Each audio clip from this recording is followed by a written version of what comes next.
Welcome to Raging Bullets, a DC Comics fan podcast, episode 289.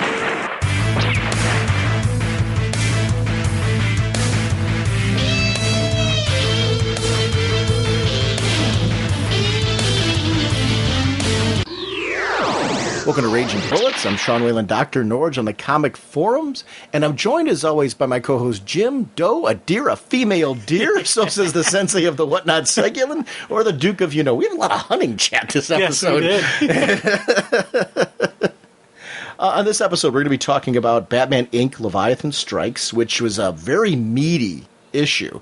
It was funny. We planned to talk about 4 books this episode, and you were the one who said it when I mentioned it. You're like, really? You think we're going to get in 4 books when we're going to be talking about something this large? Yeah, I wasn't thinking. But it's a good discussion. We had fun with it. So yeah. Well, we went on a lot of tangents relating to the book that I don't think we expected. And then we talk about Batman and Robin issue number 4, and we decided to go with that one because we hadn't talked about Batman and Robin yet formally, which I didn't realize. But so it's a whole all Batman episode. It's very Batastic. We are proud members of the Comics Podcast Network and the League of Comic Book Podcasts. Want to shout out our sponsors for this episode, DCBService.com and InStockTrades.com. Remember that DCBService.com will be posting right at the beginning of this month the brand new deals for 2012. So be sure to go check out their website and see what kind of pre-order deals you can get. They always have amazing discounts, sometimes anywhere up from 35 to 75% off just for pre-ordering. Plus, remember, you get those amazing discounts if you're buying your digital. From Comixology, you get 5% more off for doing your Comixology ordering through DCBService.com. So make sure to link that to your account. So I want to thank DCBService.com for sponsoring the show. Over at InStockTrades.com, they're still doing these amazing closeout clearance deals, plus extended deals on DC, Marvel, and independent offerings. You want to check out, they have these DC Comics Presents, which I know I've shouted out in the show before. These things are regularly $7.99. This is 40% off, only $4.79. It's Batman Urban Legends #1. It's DC Comics Presents Batman Urban Legends #1. It collects Legends of the Dark Knight issues 168 and 177 to 180. When Catwoman tries to crush a human slave trade run in Gotham City, it draws the attention of Batman. Plus, Batman tries to regain his lost memory in a story from Fable's creator Bill Willingham. And Fat and Little Boy from Batman Broken City are back. So it's a collection of just really cool stories. I'm a big fan of the series Batman Legends of the Dark Knight. If you're newer to Batman and you haven't read this, or maybe you jumped off Batman Legends of the Dark Knight and didn't get these issues, this is a great way to get, $4.79 for 96 pages. It's really a great way to catch some cool classic Batman stories. And you don't need to have any background continuity to enjoy them. It was a really great series and one that I highly recommend. They also have books like, I'm a big fan of Fables. They have the Fables trade paperback, volume 16, 40% off. It's called Super Team. It's 40% off, only $8.99. That was a really cool Fables story. So, what I'm saying is I'm just encouraging you to browse around their site at InStockTrades.com. Orders of $50 or more give you free shipping, but, even if you're doing a smaller order, when you get these 40% off discounts, you're paying really incredible prices for these books. So, and their shipping prices are very reasonable as well if you stay below that $50 mark. So definitely make sure to check out InStockTrades.com and, of course, DCBService.com to save on your comics and be able to. I'm a big believer in, I like to read more. So the more savings I get, the more comics I'm able to purchase. So I want to thank DCB Service and InStockTrades.com for supporting our show. James, what kind of a podcast are we? Raging Bullets is a spoiler podcast. We go in-depth into plot lines, story twists, and whatnot of the comics we're reviewing on the show. So if we're going over something you haven't read, you may want to come back later so you can better enjoy the show. That was your first enjoy of 2012, because this episode will actually be released. And I actually want to wish everybody a Happy New Year. Yes. So, there you go. Let's talk some comics. So, who's got a camera? Get one of me and the kid first. Then you and me, then the 3 of us, and then one with the crowbar. Then...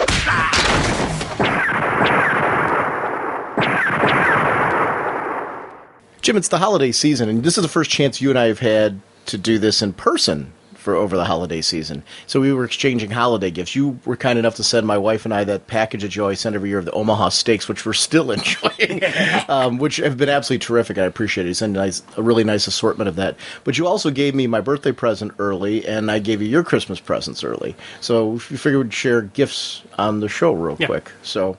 do you want to share what I got you first, and then we'll go to my birthday present? Yeah. Well, one, the card is absolutely hysterical, and I laughed out loud as soon as I saw it. It's Santa, and he's sitting in his sleigh, and he's like, "Whoops, wrong suit," and he's wearing a bat suit. So I chuckled. This year was a big year. I ended up giving out a lot of comics as gifts, a lot of trades and hardcovers and things like that. Our friend Bill and Jim, I gave them both Batman Noel.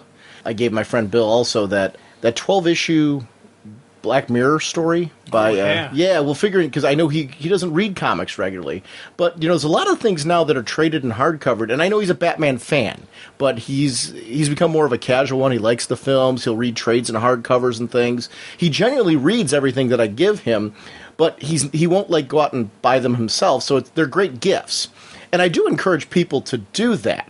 The holidays are a great time for casual readers to get them reading comics. And there's so many different types of comics available. It doesn't have to always be superhero comics because, I've got a number of friends who next year I'm thinking about doing a little bit more comic giving. Oh, yeah. And I've got a lot of friends who would like different genres that are presented. I got friends who I know would love Jonah Hex. Oh, God, yeah. And stuff like that, for example. But I mean... in and out of DC, there's a lot of material that isn't just superhero related that would really make a great stocking stuffer or a great gift for somebody, comic book wise. Stocking stuffer would be a really big stocking. Yeah, well, you know what I mean. Kind of those little bonus gifts that you end up giving people. And there's a lot of stuff for kids available now, which is really great as well. So there's just a nice variety of comics also available. But I ended up giving you the you don't have any of the Marshall Rogers material, which I didn't realize till we had the discussion about the Kevin Smith stuff. So I got you that omnibus of that and a couple of the companion books. And those are books that I see them or we talk about them, like, man, this is awesome. I'd like to get it. And if I don't actually write down the name of it immediately, I forget. And then I'll be in a con and I'll see it sitting in the con, but because of the size of the stuff, I don't want to buy them because I'm carrying them. Then I got to fly them back home and all that. So these are just like great stuff that I want, but I never seem to get. Well, that's why I usually have a very tough time picking out stuff for you. And I knew, you're a Titans fan, so I got you that Teen Titans Companion, the second volume of that, which goes through actually a lot of the era where you became a fan of the Titans, all the Jeff Johns stuff and things like that. But then the Batcave Companion as well, which I have that, and that book is absolutely amazing. Yeah. So I figured you'd like those. I didn't know you didn't have any of the companion books yet, but that is one of those things, like you said, you see them at a con, and if you're out of your budget, you end up not grabbing them, and they're great books. Yeah. And then, I got to see what you got me. You got me my birthday present, which I wasn't expecting this today. Oh, how on earth did you find this? Thank you, New York Comic Con. I have been looking for this forever. It's the Women of DC Universe Hawkgirl bust. I have the Hawkman bust, but this is one that, I made the mistake of not getting it when it came out, and trying to find it has been, insane. Every time we go to a con, I always look for this, and it's always sold out. And the last time we were at Chicago, I think it was Chicago, I was talking to somebody about it, and the guy says, I always have it, I always run out on the very first day. So this time in New York, because I wasn't running a booth, because I was able to, I had the VIP badge, so I was able to get early entry. Everybody else is running to the different signing lines. I'm running to the retail area, and I'm just going through looking for anybody who had a massive display of the statues and whatnot. And I'm like, one of them's got to have it, and sure enough, it was the only one the guy had. I'm like, hit me, bam! So. Swag-wise, you also gave me one of these Wayne Casinos chips, which that was something else that I was regretting because I was a big fan of this whole Flashpoint event, and I didn't get any of the casino chips, so this is awesome. So thank you very much. I like these little pack-ins that DC's doing. like the rings and the chips and things. I know the chips weren't pack-ins, but they were like a convention thing. That's something that I really enjoyed. Did you get, like, when you were there, did you get yourself a complete set, or how did that work out? An almost complete set. I got a $1, $5, and $25. There's still the $100 one that it's almost impossible to get. You had to ask a really good question at a panel, and even then, you may not get one. It's, it was kind of like a chase. Those were the coveted ones. So. And they were left over from the San Diego Con, so they were giving them out. But it's funny, as you're leaving out the door, they were just handing them to you. And you could see people say, I already got this one. Can I get, like, go, keep moving. So you got people trading them and flip-flopping and whatnot. Yeah, that was one of the things that I like, that kind of stuff for conventions. I mean, it's kind of fun to run around and try to grab things, and that makes a convention fun. They're convention exclusives, and I'm glad to see more and more companies are taking advantage of conventions. It makes them, an event that's worth seeking out. Jim, let's go ahead and talk about our first book, which really is like 3 books. Batman Incorporated, Leviathan Strikes. I knew this was coming out. I knew it was going to be a one-shot. I didn't realize it was going to be such a meaty tome. I'm really glad it was, though, because with the amount of time since the release of the last issue of Batman Incorporated, I needed, like, kind of an issue to bring me back into Batman Incorporated. I wasn't sure when this was going to take place, because a lot of what was happening in Batman Incorporated leading up to this, there was a lot of characters involved with the story that were part of the pre-Flashpoint Batman universe. So I was trying to figure out how Morrison was going to do this, and really the simple answer was, this book takes place before Flashpoint. Let me go ahead and do the creative team real quick, and we can start talking about this book and how we liked it and what we felt about the whole storyline. The writer is Grant Morrison. The artist is Cameron Stewart and Chris Burnham. They each did half of the book. Nathan Fairbairn on color, letters by Sal Cipriano. Assistant editors Katie Kubert and Ricky Purdon. Editors Mike Martz. Batman, of course, created by Bob Kane. The cover by Chris Burnham and Nathan Fairbairn. This was what you and I talked about this on the phone, and I said I'd really like to. I'd read it. You hadn't read it. I'm like, I'd really like to do this on the show, and I think we need to do this on the show. It's really interesting to see, like, to be able to revisit the pre-Flashpoint Batman universe. It's funny. I've been thinking to myself, boy, Batman really hasn't changed much since Flashpoint. It really has changed a lot. And I like this visiting the pre-Flashpoint universe. It's made me appreciate what was going on before, but also made me appreciate how subtly they put in the changes, but how vast they actually were. So it's been kind of like a win-win in both cases. But how did you feel about that? Did you get confused by it? Did you like it? Well, it's an interesting experience I have with this book. First and foremost, for me, I judge a comic based on whether I thought it was a good story, whether I enjoyed it. And, oh yeah, big time there. This was a great story. I absolutely enjoyed reading it. This was in a wonderful look, really cool. I jumped right into it, didn't have any problem following things, even though I didn't go back and reread the previous Batman Inc. stuff. I wanted to see if my first read-through, if I could pick it up, if I was lost or confused. Right from the jump, bam, I was into it, and I was following, and I said, oh, okay, this is cool. Now, the complication stuff comes in my head when I start thinking about stuff. And, one, this was a great story, and I'm glad the way they did it. They didn't try to tweak or change the story to fit it into the current universe. Let it play out in the universe that it was established in, finish it, tell the full story. Wonderful idea. I love it. But the problem is I know there's other creators out there who had these stories for their universe. We know Robinson had more stuff planned for his Justice League team, and he was building to something and he was going somewhere with it. He'll never get to tell those stories. There's the whole Booster Gold question as to who was supposed to be Rip Hunter's mother. Who did Booster end up marrying? Well, maybe we'll see it somehow, somewhere, but that universe, that story, that playing out those characters are now gone, and we won't get to see those stories. Why didn't those stories get told? Because they're not Batman. Well, true. No, I mean, that's the honest answer. I mean, I agree with you. Like, I loved Justice League. I'd love to see that played out, but it's not Batman. And when you look at sales numbers, Batman Inc.'s sales numbers pre-Flashpoint, they knew this would be a big seller. I mean, that's really the honest truth. The honest reality of the whole thing is that's the why Batman, why not Booster Gold? That's why. It's sales numbers. Yeah, and it's stuff like that. I don't want those kind of thoughts and those type of notions to take away from my enjoyment. So it's kind of, I do a battle back and forth where, just looking at this as a comic book, this is a wonderful story. This is a great tale, and I'm really glad we got it. But part of me still is just holding on to that. I wish we could have had this. I wish we could have had that. See, well, and I agree with you 100% on all that, but I don't fault this book for that because that's not the fault of this creative team. Like, yeah, they, I know, and they want to finish their story, and I'm glad they're getting the opportunity to do that. But by finishing their story, they didn't make this plan to say, "Hey, we're not going to let Booster Gold or Justice League finish their stories." They have nothing to do with that. So, I mean, I guess that I agree with you. There's so many stories going back to the previous universe that I'd love to see completed and finished too. So I'm with you on that. So I'm not going against you on that. It's just that. Are you saying? I guess that's what I want to ask you. Are you saying that's giving you a negative connotation on this? No. Okay.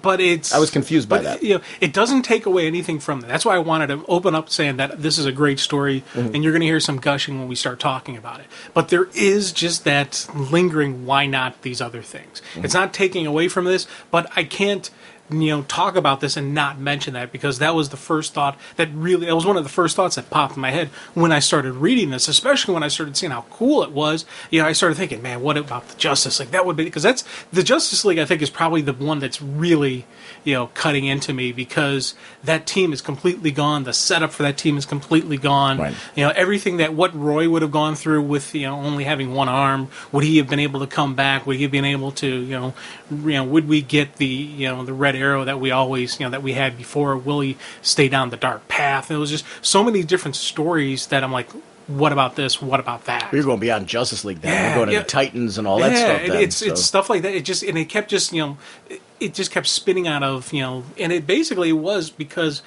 it started because of this, and it does, so this was like you have that trigger, that's something that just gets you going down a path of, either a tangent or a thought process. This was my trigger for that. I'm laughing. I just enjoyed reading it. Being totally honest with you, I did. I will. You touched on something that I actually thought was really cool, because the same thing. I didn't reread any of Batman Inc. I didn't have time. I would normally. I'd like to. I read this a few times just to prepare for this episode, but I didn't have time to go back and pull out my Batman Inc. issues and reread them. And I really was glad that they had that material in the back of the book that kind of gave you an overview as to everything that led there, because it was a nice little refresher without going too far. Mm-hmm. And I actually wish more books would do that, where there's time in between releases, because I really found that to be enjoyable. I liked that it was presented in a different manner. It was kind of at the end, kind of going back afterwards and saying, okay, now that you've got the reveal, let's see how we got here. And I liked it being clues. That was something I really did enjoy as well, because it laid out the clues. It let you know exactly where things were going, and if you had read it and paid attention, you could have solved the puzzle. You could have known what was going on. The good thing about it, though, is for anybody that hasn't read Batman Incorporated, you really could pick up this one-shot, and because of the material in the back, it gives you everything you need. So if you're a new reader to DC, you jumped back on, maybe let's say you were a fan and you jumped on with the New 52, and you're like, ooh, I don't know, is there an accessibility point with this? Yeah. Because it really, this gives you like at least 2 issues worth of material, maybe more, in the storyline. And then in the back, it really gives you a lot of bonus material that lays out, this is what Batman Inc.'s all about. This is how Batman Inc. came about. These are all of the avenues that led to Leviathan, which I did not see coming. Yeah. It was one of the thoughts I thought could have happened, and one of the possibilities, but I wasn't sitting there saying, oh, it's got to be. That wasn't my... You were thinking... Well, I could just say it, because, anybody listening to this is really... It's Talia. Yeah, Talia. Yeah. Well, you were thinking Talia? I was actually thinking Ra's al Ghul.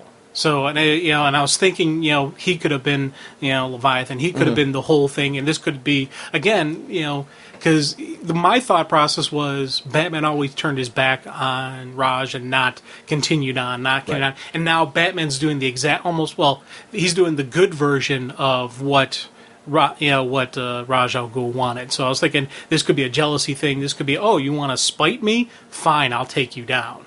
that's where I was thinking this could be. I wasn't, of course, and whenever you think Raj, I do think sometimes Talia could have done it, or, I don't know, could have been a mixture therein. But, I do have to say, when it was finally revealed for Talia, I was like, oh, that's cool. Yeah. I wasn't like, oh, I saw that coming, but it was, that whole family always enters my head. Whenever you got a big Batman villain, that family does pop, is one of always the top of my stack. Now, Raish would pop, and I will admit that Raish didn't pop in my head for this story either, but I will agree with you that Raish is very likely, whenever there's a world-spanning event like this would be something that Raish would do. So it makes logical sense for it to go there. So I wasn't thinking that way, but you're right, that's likely. It's Talia I didn't see coming.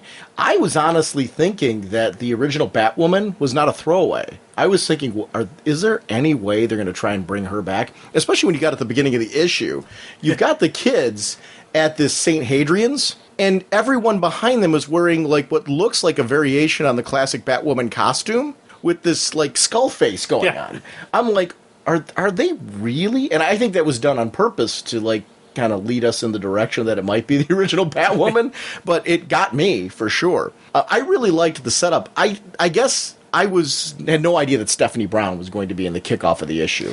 I was so glad to see her back again. Yes. That was the thing. I loved, seeing her as, once again, her as Batgirl, her doing her thing, because I thought that was a great story, how that all played out, and how she actually, earned the mantle of Batgirl, and how she became Batgirl. I love that play out, and it was funny because at the end of the Batgirl, story arc, they were talking about her going to this place. And that was something I was kind of upset, because I was like, dang it, I'm not going to get to see what they had planned for her in England. Well, we did get to see what they had planned for her in England right here in the story. I love that Batman was there first. Yeah. Because we see right in that first last month sequence, the gardener, who is Batman, was there. And I took it that the gardener was Batman the whole time. The whole time. Yes, it had to have been. And I will tell you, that one, I didn't see that one coming until we saw the skin. Right. We saw the empty skin just hanging from the tree. I'm like, oh, God, Bruce was there the whole time. Outstanding. Stephanie Brown is a character that I'm hoping on some level winds up in the New 52. I thought the character development for her was terrific. I miss drastically. Yeah. And that's not I love Barbara Gordon being back as Batgirl, so I want to clarify that. So it's funny how I'm missing her, but I don't want her to take the place of the Barbara Gordon Batgirl, yet I want her back. And yet, I think that's the same conundrum with Cassandra Cain that has always been out there. It's like, how do you bring her back when you've now had Stephanie Brown? Well, then this was when Stephanie Brown was Batgirl. Cassandra Cain kept being brought up. And I was like, I really loved what Brian Q. Miller was doing with Stephanie Brown as Batgirl. So you've got these multiple Batgirls, and you can't really have them all coexist at the same time. But I do think Stephanie Brown as a character is a very different animal than Barbara Gordon, and I think that there's room for her in storytelling. I think there's a way to bring her back as Spoiler. I would love to see her as Spoiler. Oh yeah. There's definitely room for her in the universe right now, and especially I think Batwoman's going to be needing a new sidekick. Yeah. I don't know. See, you know what the funny part is though? I'm torn on that because I guess I don't know that I want to see Stephanie Brown become a sidekick again. Like, I think she earned her strike. See, that's just it. That's the hard part. You can't have that story progression with her now because of the way things she's starting back all over again. So I guess I'm talking myself in and out of it at the same time. So I don't know. I don't know if I'd want to. I liked seeing her here so much. Oh, definite. And, and it's a solid character, and it's a well-written character. And this school just had me cracking up. How this was just this, show and tell with a pineapple grenade. Okay, I'm like, what the heck? And then later on, when they're duking it out and pulling pistols, I'm like, what kind of school is this? I thought Cleveland schools were tough. I like that it's these girls that are really being trained to be like mercenaries. I don't know if mercenaries for hire is the right word for them because, well, I guess in some cases, I guess multiple purposes. Killers, assassins. Right. This is an all servants. I think whatever. And whatever you need, and and it's funny because you look at the females, physically none of them look intimidating. None of them look scary. And that's kind of like would make a great assassin, would make a great bodyguard. You see these girls just standing there, and you're thinking, oh, that's nothing. Then you make a move at their client, and they drop you hard and fast. I'm like, that's outstanding. I like that the rumors would circulate with, I heard your old man is Batman. Is that true? And you're in a situation where, like, she's got to, like, defend that because she's been Batgirl. Which, it's funny how in those circles, you got to wonder how many rumors are out there about the Bat family. Not just the Bat family, but superheroes in general. Realizing that they tell certain people. Mm-hmm. So how many times have people sort of slipped up without realizing it? You know what I mean? Like these friends and associates and things like that who know the truth. I'm not saying that they come out and say it and tell other people, like, hey, this is what's going on. This is that Bruce Wayne's Batman or anything like that. But how many people have accidentally given a comment, made a passing thing that would make somebody suspicious? Yeah. And that's what happens with these girls. I could see that in these type of circles where information is a commodity and is often worth a lot of money. Them having, Stephanie Brown, she's done this, she's done that. They know for sure the Clue Masters are dead. Is she somebody we can trust or is she not? And any rumor that is a possibility that she might be with one of the good guys could bring down St. Hadrian's, that whole place. So that would be something they would know. But also knowing that one of their information sources would be Talia. Yeah. Who does know the truth about Bruce. Knows everything about them. Right. Knows about Stephanie. That it was funny because that's stuff I didn't think about until after getting the final reveal. Because I was basing the fact that they're thinking that she's related or associated with Batman just because she's from Gotham. If they know she's Stephanie Brown, they know she's from Gotham. They know all that stuff. So you're immediately going to think there's some type of connection to Batman there, just because you got somebody who can train, you got somebody who can fight, you got somebody who's tough. That's Batman's daughter. Just throw that out there, see how it sticks. And I like seeing that they're doing the breakdown of who she really is, that her father's the Clue Master, and that was her cover was the truth. Right. They just left out the details of her being, raised, being trained by Bruce and Dinah and etc. And I thought that was just a nice, good cover. Is plain sight. Yeah, she's Stephanie Brown. Her father was a Clue Master. He's dead now. She's doing what she can to survive. She's here to get some additional training to beef up her skills so she can become a supervillain like her old man. That's a great story because it's so realistic, so believable. There's no lying really, no major lying involved. You just play it throughout the truth out there, tweak it where you need to, move on. Did Talia know that Stephanie Brown was Batgirl? I'm assuming. Yeah, I guess you could say that she was putting the math together. It's Talia. She's got, the connection. She's got the knowledge. She knows. If you know who Bruce Wayne is, you know who Barbara Gordon is. You know who, Dick Grayson, Tim Drake is. Mm. Yeah, she probably knows. Dick Grayson, Tim Drake, I could see knowing. Damian Wayne, I could see knowing. Yeah. The outside people, that doesn't mean you're going to know who Batwing is. That doesn't mean you're going to know who, any of the outside associates are. Right. You could assume the sons of Bruce Wayne would be the Robins, but Stephanie Brown doesn't have a family connection there. True. So I could see that, maybe if you look at, Stephanie Brown used to be with Tim, I don't know how much information Talia would have access to. I could see the assumption that Stephanie Brown is Batgirl or rumors of it being something that she might have figured out. Right. Because of, the various relationships. The Gotham connection is the big thing that would lead you to think that. Mm-hmm. If you're looking at Gotham City, if you're looking at, trying to figure out who these different family members are, who the different people are, someone like Stephanie would stick out as a possible Batgirl. I spent a long, geeky amount of time thinking about this. Because I was thinking to myself, well, did Talia know, did she not know? And I wasn't 100% sure. But then I was thinking to myself, okay, let's play through possible scenarios. Let's say 100% for sure Talia knew. Because I'm not convinced of that, but that is a possibility on the table. Why wouldn't she reveal it totally? Why would it be an assumption? Because there's actually a reason why she wouldn't reveal it if she did know. Because that would hint Bruce onto, Leviathan's got to be somebody who knows all of our secrets, which would then shrink the amount of possibilities for Leviathan. So there's actually a reason for Talia to keep her mouth shut if she did know. Right. And to be honest, that's probably one of the best reasons why. And you throw it out there as a mystery. You let the head mistress go, oh, no, everything's fine. She did her verification. So, okay, fine. You don't know the truth. That way, again, it adds to the secrecy of who Leviathan is, and it gives Talia a little advantage that she doesn't want Bruce to know that how much she knows. The fact that Bruce, there's some ignorance. Bruce thinks there's I'm up against a villain who doesn't know all my secrets. He'll approach it differently than if he knew he was facing Talia.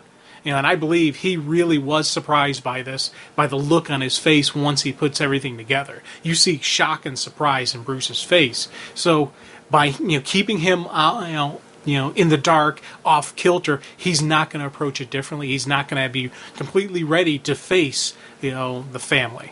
This whole sequence in the locker room when they're duking it out, I really liked, because in this type of environment, these girls would be trying to use all of their skills to learn about each other, to one-up each other, to stand out, because you certainly, in this type of situation where, money could be exchanged for your services, you would want a reputation of being one of the best students at St. Hadrian's, from the mercenary community, I'm assuming. Yeah. So you could see these girls wanting to stand out, but also trying to get rid of anybody who's a possible threat. And Stephanie Brown would immediately, with a reputation of being possibly somebody linked with Batman, also having, a father who is pretty decent criminal, clue master, this would be somebody, to be able to one-up her would be something that would be a feather in your cap. You certainly wouldn't want her to one-up you and become a favorite child in this place, because that all of a sudden could turn on you, where all of a sudden you're not noticed anymore. You're passed over for some of the cushier positions, of being like a sidekick to like a Two-Face, or to somebody, not that you necessarily want to do that, or to being one of the League of Assassins. Yeah. I mean, to somebody maybe if you want to be in that type of group.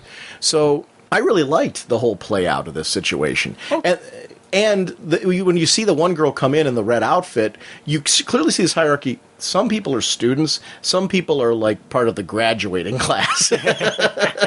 And she clearly was, part of it. Very much was a very high school like hierarchy at this, or college like hierarchy. However you want to look at it.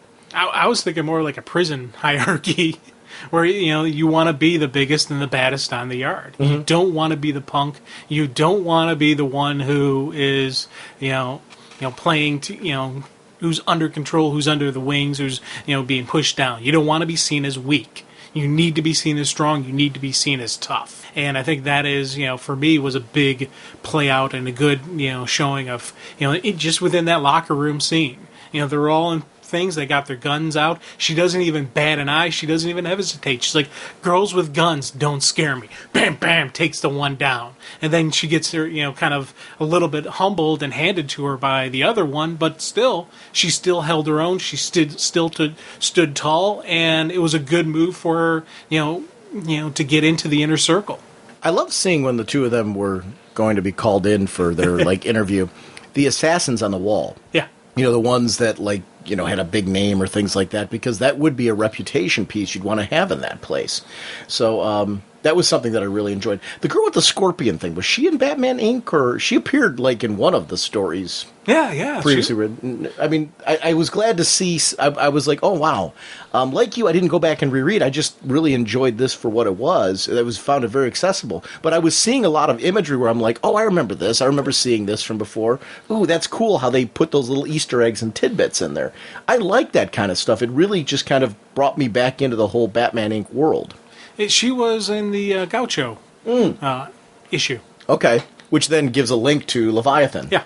I really liked how that was happening. I also liked the girl that was sitting there and pointing out the information she had about Una Claremont, but then also what she knew about Batwoman and how Stephanie was playing dumb and, really kind of throwing people off the trail that she was linked to the Bat family. Because once that's put on the trail, if you're an agent infiltrating, you've really got to make sure that trail goes cold. Yeah. I loved how Stephanie did this. It really shows the maturity of her as a character, and this isn't spoiler anymore. Right. And even if she went back to being spoiler from this, she would not be the same person. The same way Dick Grayson's not the same guy going back to Nightwing. that is where progression's a lot of fun. When you see writers have fun with a character who's gone through. So I guess I'm back to, I guess we could do something with her as spoiler. Oh, yeah. But do you say that she was Batgirl? I don't know. Yeah, was she Batgirl when Barbara Gordon was in the wheelchair, yeah. maybe? We could definitely have that. And there's been enough time to play out, so a couple years at least, Barbara was in the chair. So it could have happened. And it's something I'd like to see. And it's one of those questions I want answered, and I'm confident we're gonna get an answer. This isn't going to be the last we see of Stephanie. We're gonna see her, again in the regular universe. I think she's too popular of a character not to be around. And I'm patient, and I'll wait for an answer. Well, okay. I guess I'd go under the same theory. Look how popular Wally West is. I don't know that we're going to see Wally West, or if we are, it's not going to be for quite some time. Because I don't see him. Where would he fit in? Yeah, well, true. And they flat out said there's going to be no Wally West. But there's been in panels and discussions where her name has come up, and they're like, yeah, there's plans for her. Well, I know Gail Simone mentioned that she'd love to use Cassandra Cain and her if possible, as far as the whole Batgirl thing. So I don't know how. But I do think there's that time period. If you're going to argue that Jason Todd, Dick Grayson, and Tim Drake were all able to be Robin in that time frame, and she could have been Batgirl, very easily. Yeah, so that they could have in a very similar progression. So I'd love to see something done with her because I think she's too good of a character. I don't know. When they went down into the basement and we got to see that little shooting gallery, you got to question actually, you don't have to question that. If you're going to aim for somebody, you're going to aim at their most vulnerable area. I was actually going to be really wrong here, and I was going to say, well, I could see, girls shooting, at guys in that spot. But, that's not really fair. That actually is just smart tactics. Guys should do that, too. Well, I think, I don't think guys would be as comfortable aiming there. See, here's where I'm going to disagree with you. Okay. And now, one, I thought this was a funny scene. I did chuckle at the fact that where they were targeting, down low. Right. But for me, I always say, if you're going to shoot somebody, aim for the largest target. That's center mass. And anybody who's any type of training, any type of shooting, whether it's police, military, whatnot, they'll all say the same thing. You aim for that center mass because that's where you have the most target. That's where you have the best chance of hitting somebody.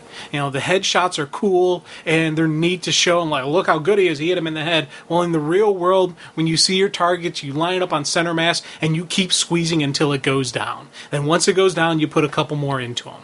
And it's just... that's just shooting 101. Now, that's shooting 101 in the real world, not in the superhero world. That's where I was just going to go with this, because I was going to say, when you're dealing with superpowered heroes, wouldn't you try to go for spots that could potentially be vulnerable that you don't know if they are or not? True.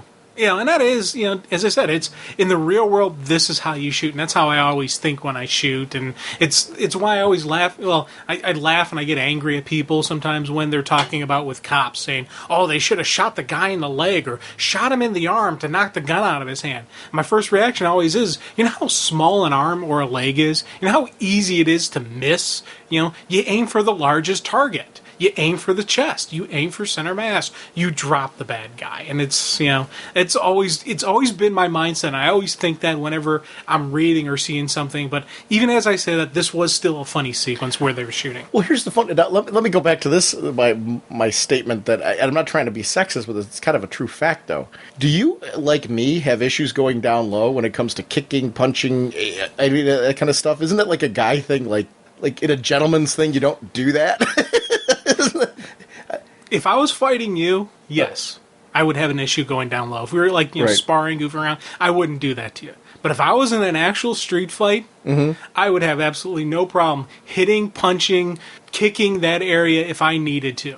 If it was between survival or not, I got no problem. Right. And anytime, if I'm getting into a fight, it's the only thought that's going through my head is one of us is going to walk away from this alive. It will be me. And that's just how I would approach it. The only reason why it even came into my head, it's because it's an all-female academy. Right. So all the shooters that are firing are females. And I'm like, what would happen if these were guys? Would they do that?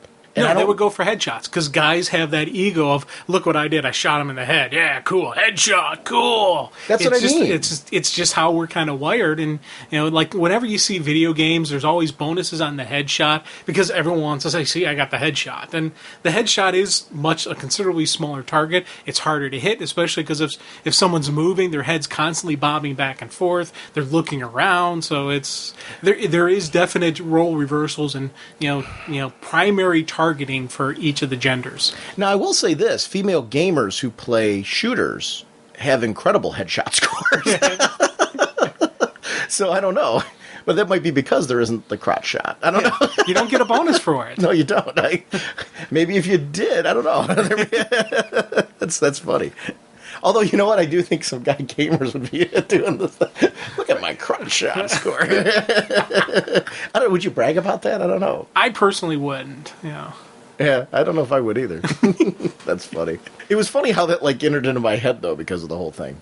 I did like when we saw her out in the yard sketching that, once again, we see the gardener. I did look back after the unzipping. Did you look back? Yeah. To see if he was there previously? Oh, big time. I went back and looked through it, and, it's funny because you're sitting there and you start thinking, because when they're having that big ceremony, they reveal that someone's been contacting to the outside. So even to that point, we didn't know that it was Bruce, and I'm thinking, okay, it's her obviously contacting and talking to Bruce.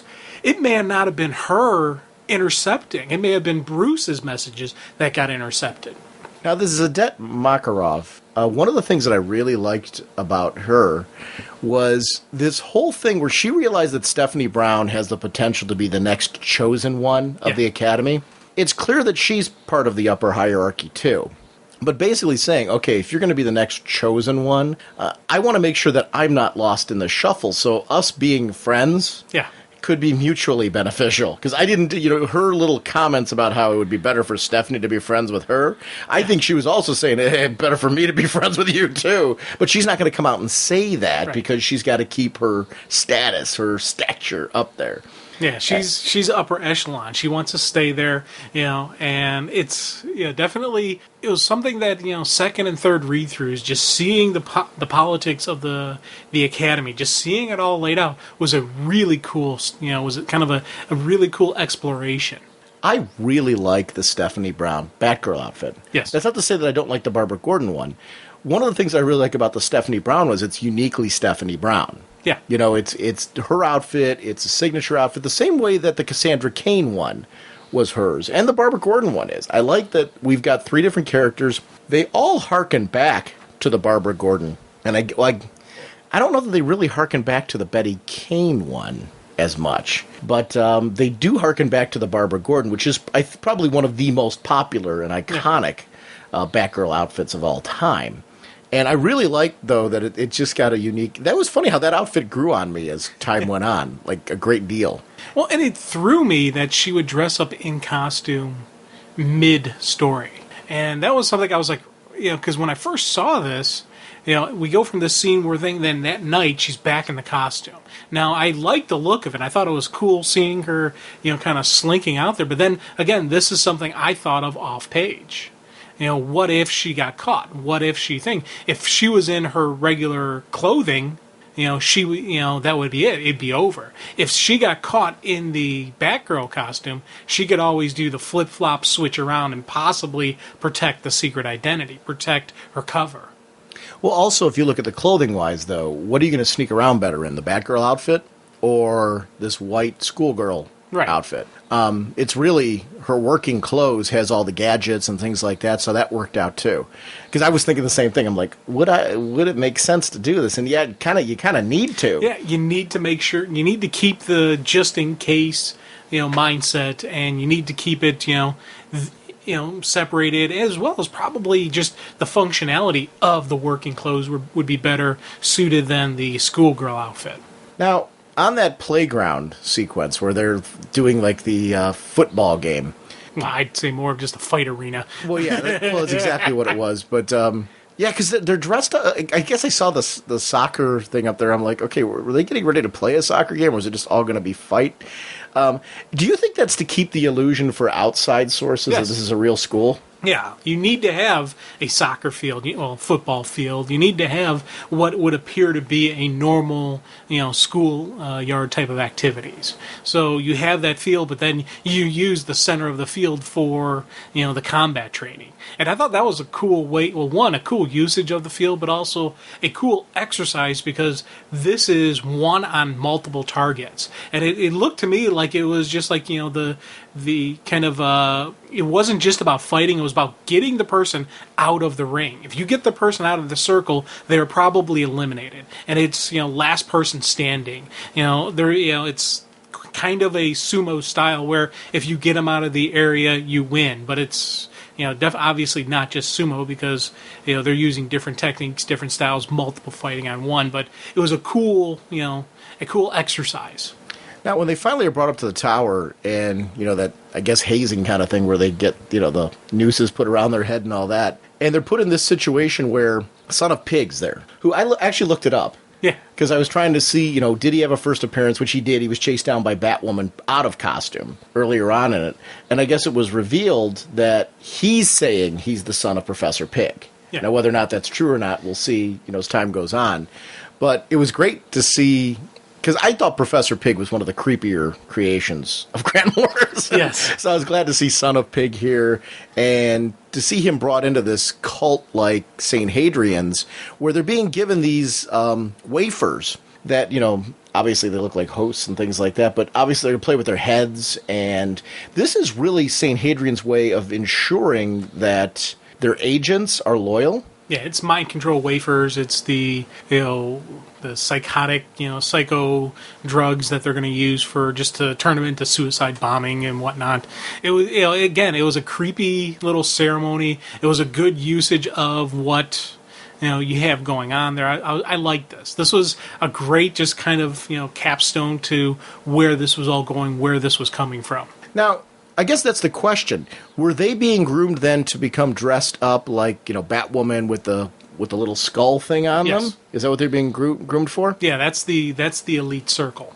Are these the girls that were fighting her on the field? I took it as no. I took it that these were the ones who graduated, who passed the test, who passed the training, who didn't need to be, within, who didn't need to be at the school. Yeah. I like that she knew what the brush was for and all that other stuff when it was there. It was great to see her make use of the... Well, it's weaponized, and it was a great, you think about it, once again, these are a great usage of a female assassin, especially a young schoolgirl assassin, is you have these everyday items that aren't exactly what they appear to be. Sulfuric acid hairspray, you got the tear gas, the perfume bottle, the brush that shoots out the darts. I thought all that it was a great usage of who she was, where it was coming from, and it fit this character, fit this school, fit this style. It was everything just beautifully meshing together. I love the design of that zip line. Yeah. Because a lot of times when you see a drawn zip line, you don't see the wheels and the pulleys that would showcase how this would actually work. I really loved the design of that particular. I actually looked at it. I'm like, wow, that's a really well drawn zip line.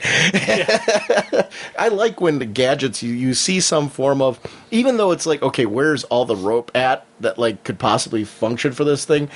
Even though some of that gets lost because the thing would have to be insanely huge in order for it to do a lot of times go the distance that it actually does. I like when I see functionality in that, and I really appreciate when an artist makes the attempt to make it as functional as possible while still giving it that compact design. You have to have some suspension of disbelief. You can't. It's technically, could it work? No. But do you believe it works in the comic book universe? Of course. Because, of course, it makes sense that any Bat family would have this. That this would be very believable for someone with Bruce Wayne's, financial and R&D, what he has access to, what he has, his hands on. Of course, he can develop something like this. What was your exposure to the original Batwoman? And the reason why I'm going to this is because the kids being in the costume of the original Batwoman, having that hinting at, the original Batwoman there, was something for me I just really appreciated because I had, through flea markets and stuff like that, I had a lot of Silver Age, they were beat up, but a lot of really cool Silver Age comics with Batman and Batwoman and the original Batgirl. Did you have any exposure to that character? No. Or? vaguely in a story passing here or there, and it's next to nothing, exposure. So, and it was funny because you're talking about how the costumes look like the original. I had no clue as that. I just thought they were a cool looking costume. Well, see, I like that kind of stuff because it gives a different reading experience based on your background, and that's fun because it's fun to have discussions like this with it. Because I always that was an era where like it was hinted at that she was in love with Batman and Betty Kane was in love with Robin, but then at times they'd be mad at the guys. It was that kind of weird relationship era that was in there, where at times the guys were keeping them away because they were doing the guy things, but then the two of them would prove that they were invaluable, and other times the guys were chasing them down. I don't know. I got into that kind of. It was kind of that cheesy 60s era, 50s era stuff that I liked it. I actually really, I say cheesy. I guess I like some good cheese in the story. I do. So, I mean, I'm not like knocking that. I liked that era a lot. So I don't want to say like I'm saying cheesy like it's a knock. There's a lot of cartoons and television shows and stuff like that I like for their cheese factor. And that was an era where I really liked that. So I'm not trying to diminish it. I got into the whole thing. And I actually found myself seeking out at flea markets older Batman material because I grew up with Barbara Gordon as Batgirl being, the one. And it wasn't until the 80s, early 80s, that my family, my mom and my stepfather, they had a campsite out in Pennsylvania. They had a trailer and everything like that, and it was stationary. It stayed there all summer long. So I'd go out there almost every weekend. And when we'd go out there, we'd go to, like, they'd have these big drive-ins, like huge flea markets with table setup. And the comic book material you would find there that people were selling, huge boxes of Silver Age material. Now, the stuff was beat up, but when you're a reader, it didn't matter. That's golden. The stories, the actual pages were all there in most cases. A cover would be ripped, the pages would be ripped in the bottom corner or something like that. But the actual material was there. It was a gold mine of great reading material. You discover the stuff, you'd be like, wow, hey, what a score. I'm going to be able to resell this stuff for a ton of money somewhere down the road. No, it's not. No. It's in horrible condition.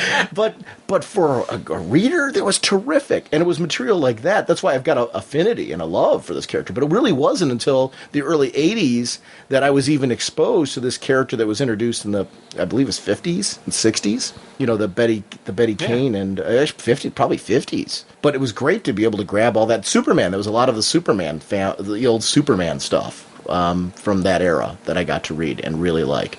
And yeah, a lot of that stuff was cheesy, but not in a bad way. Right. Like, it was fantastic. It was, Batman had like weird suits and spaceships, and he would go like all, like places you wouldn't expect Batman to go. You were seeing Batman go and have those kind of stories that you wouldn't see today. And that was something that, I don't know, I really, at the time, I appreciated because it was a whole world of Batman I'd never been exposed to. So anyway, now it's been revealed that... now, here's the question. How much of a secret identity does Stephanie Brown really have? Well, now it's, I think, over. Yeah. Because, like, this Jolisa now knows that she's Batgirl. Obviously, the whole St. Hadrian's knows that she's Batgirl. Yeah, anyone who's there now knows that Stephanie Brown is Batgirl. So, going forward, this would be an issue for her. And in reality, the only person who would have a major issue with it will be her mother, because she really doesn't have any other connections, in the world other than the mom and maybe what's her name, the doctor. Oh yeah, Leslie Tompkins. Thank you. Yeah, well, that would be a question now. Because how do you protect these people?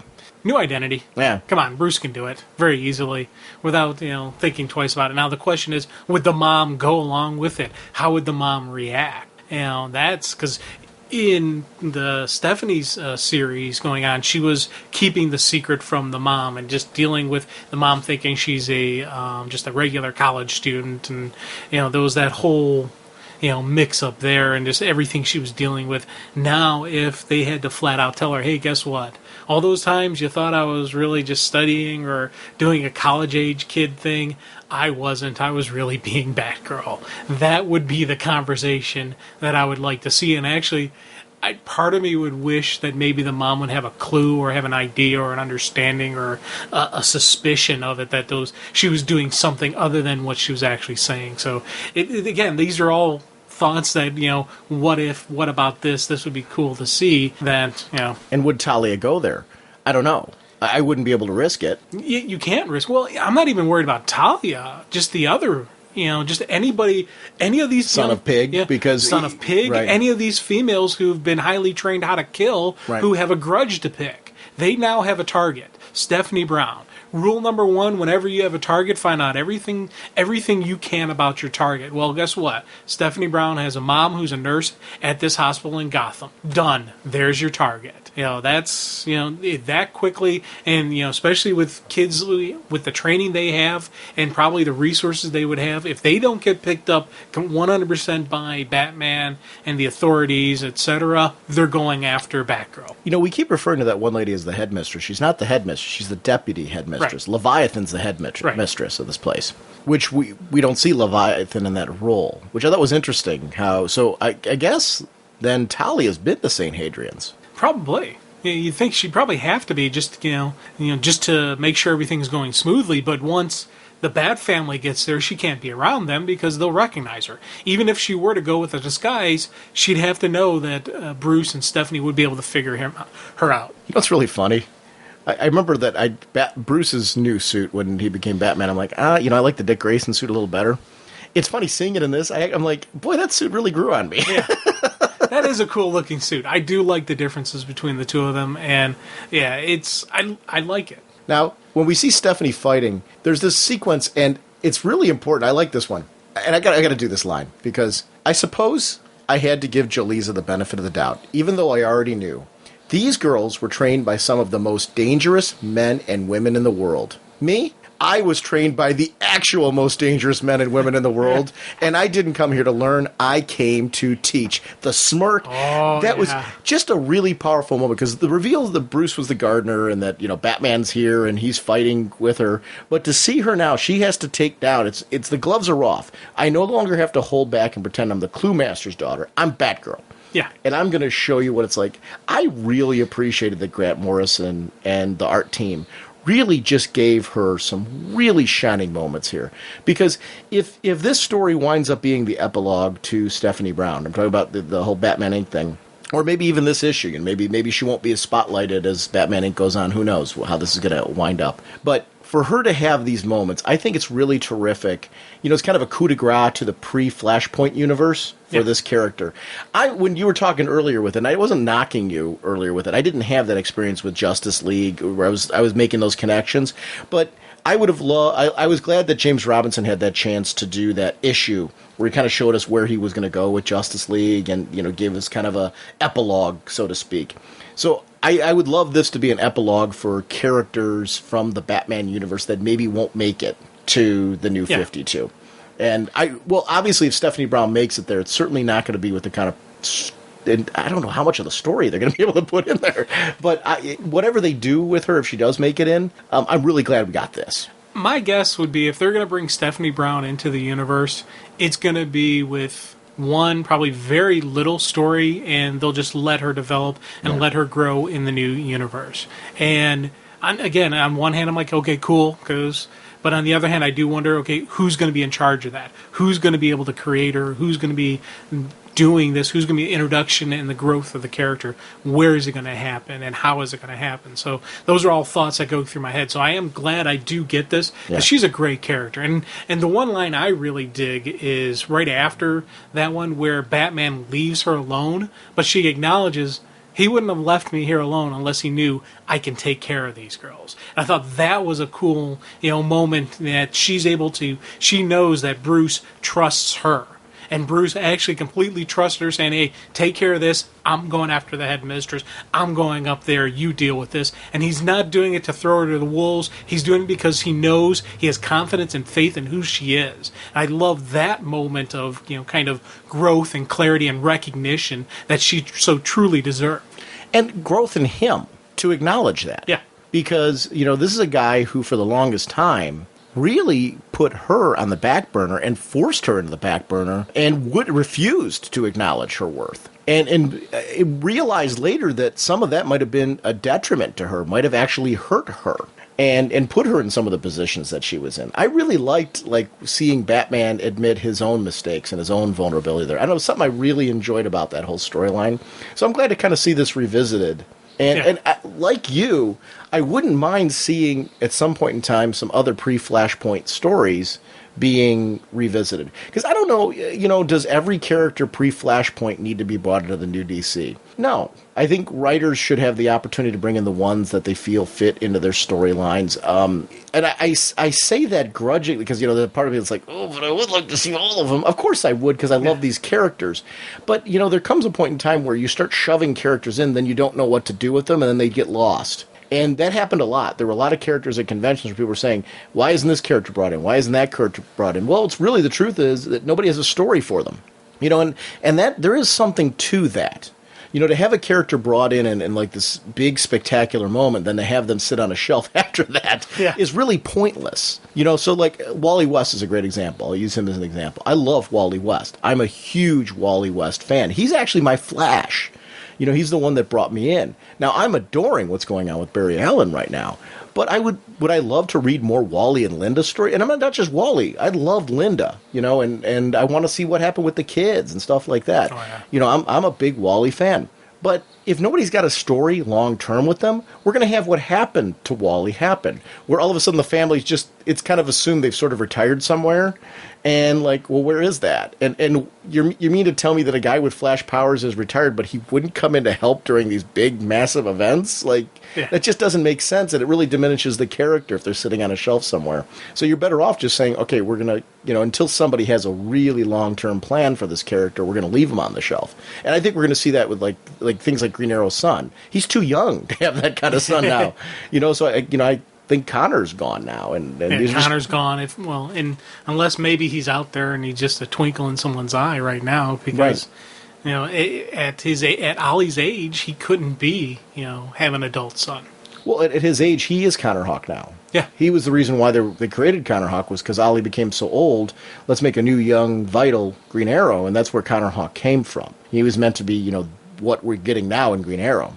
So, I don't know. I mean, I'm very torn. When I see a Stephanie Brown, I'm like, oh, I'd love to read. I really would love the opportunity for if DC could do more miniseries, or, which this is what this is going to be. It's going to be a maxi miniseries, addressing some of the things, like you said. Why not, like a pre-52 miniseries where you get to see, like, the Justice League booster, some of these other characters and short stories and things. I don't know. I would read it. I would read that in a heartbeat. But then again, it defeats the, why did you relaunch the universe? Exactly. Then if you're going to keep going back to the old one, Yeah, I know, and I get the logic. Yeah, and I'm not even in. I don't want it to sound like I'm against the new universe. I'm not. I'm really enjoying this. I love this. I like how it's kind of revigorated the DC universe, and it has kind of gotten beefed up my excitement of what I'm reading. It just it was funny because this story, as I said, was the trigger. It made me remember, oh, what about this? What about that? So it's a tough thing where I'm really enjoying what I read, but I do have these other thoughts going on in the back of my head. Yeah, there's a logic to that. I mean, it's kind of funny. There's a double-edged sword there, because you start doing that, it's really going to have people question, well, wait, see, now DC's going back to their old universe already, which is exactly what fans didn't. Right. We're going to accusing them of, like, they're leaving it out. There's got to be a doorway to go back to the old universe. And there really isn't. No, there's no back door to this. This is what they're doing. This is where they're going. It's going forward. And it's, as I said, it's a gutsy move, and I think it's paid off. But in time is where we'll see, and we'll know for certain. I liked the whole confrontation with the deputy headmistress with Bruce, and she's got this crossbow on him. Now, what I loved about it was, Stephanie comes crashing through the window behind her with this question hanging over, who is Leviathan, because she's bragging about Leviathan, knowing that Bruce doesn't know. But I love that she didn't stop the arrow from being fired. Yeah. Bruce had to catch it, and that was something where, that was Stephanie having to have confidence that, hey, Batman's going to be able to handle this. It was a great 1-2 punch. Yes. And I love the artwork in the sequence where you've got Stephanie, holding her down, being on her back and all that. But you got Bruce standing there with just that martial arts skill of being able to catch an arrow like that. That was fired at close range, which means that was the full force of that crossbow bolt coming out that he caught. That was great. Oh, God, yeah. And I love the fact that she's like, I'm going to kill you. You know how many people have told me that? You know how many times I've heard that? Come on, bring it. I like the way this issue was divided up, how it had sections, because I actually read it in sections. Like, when that bit hit, we had to go, I read this over Christmas break, and we were going to a family get-together. It was a Christmas party it wasn't on Christmas. And I remember we were going to drive to it, and I'm like, oh, at least this next Leviathan Strikes Next gives me a breaking point. I'll stop here, and I'll continue reading it afterwards. Now, the amount of time between reading it was me getting from the house to the car. But... because I'm a junkie, I've got to read the issue. But because we had a decent drive to there. But I liked having that little break for me to get to the car, where I felt like I was having a breaking point. But it was funny when I closed the issue and I stopped reading. I'm like, oh, okay, this is a good stopping point. I'll read it when I come back later. So we're getting ready for the car. I'm like, well, I kind of want to know what's going on. That's actually a testament to the issue. I did not want to wait to continue reading it. Right. I brought it with me, and to see then Batman and Lucius Fox. Now, did you notice the art change when it happened? I noticed it, but I didn't realize it was two different people. It's one of those things I do with I don't read a creative team until like the second read through, because that's when I'm really appreciating the artwork. So I just jump right in and I just start reading the story. I saw a different style, and I was like, oh, this is kind of cool. They changed it up. And I was thinking it was the same person as who did before, but they were just tweaking around, because it was a different story, different part. And it was, I thought it was kind of a neat thing. It didn't even, it probably logically and intelligently I should have thought, oh, a different art team, Jim. Duh. But it was just something I kind of thought it was fitting because of the psychedelic, the kind of the freaky, trippy stuff we get later on. I figured, okay, so they changed the style for this section because of what we're going to be getting, the visual changes.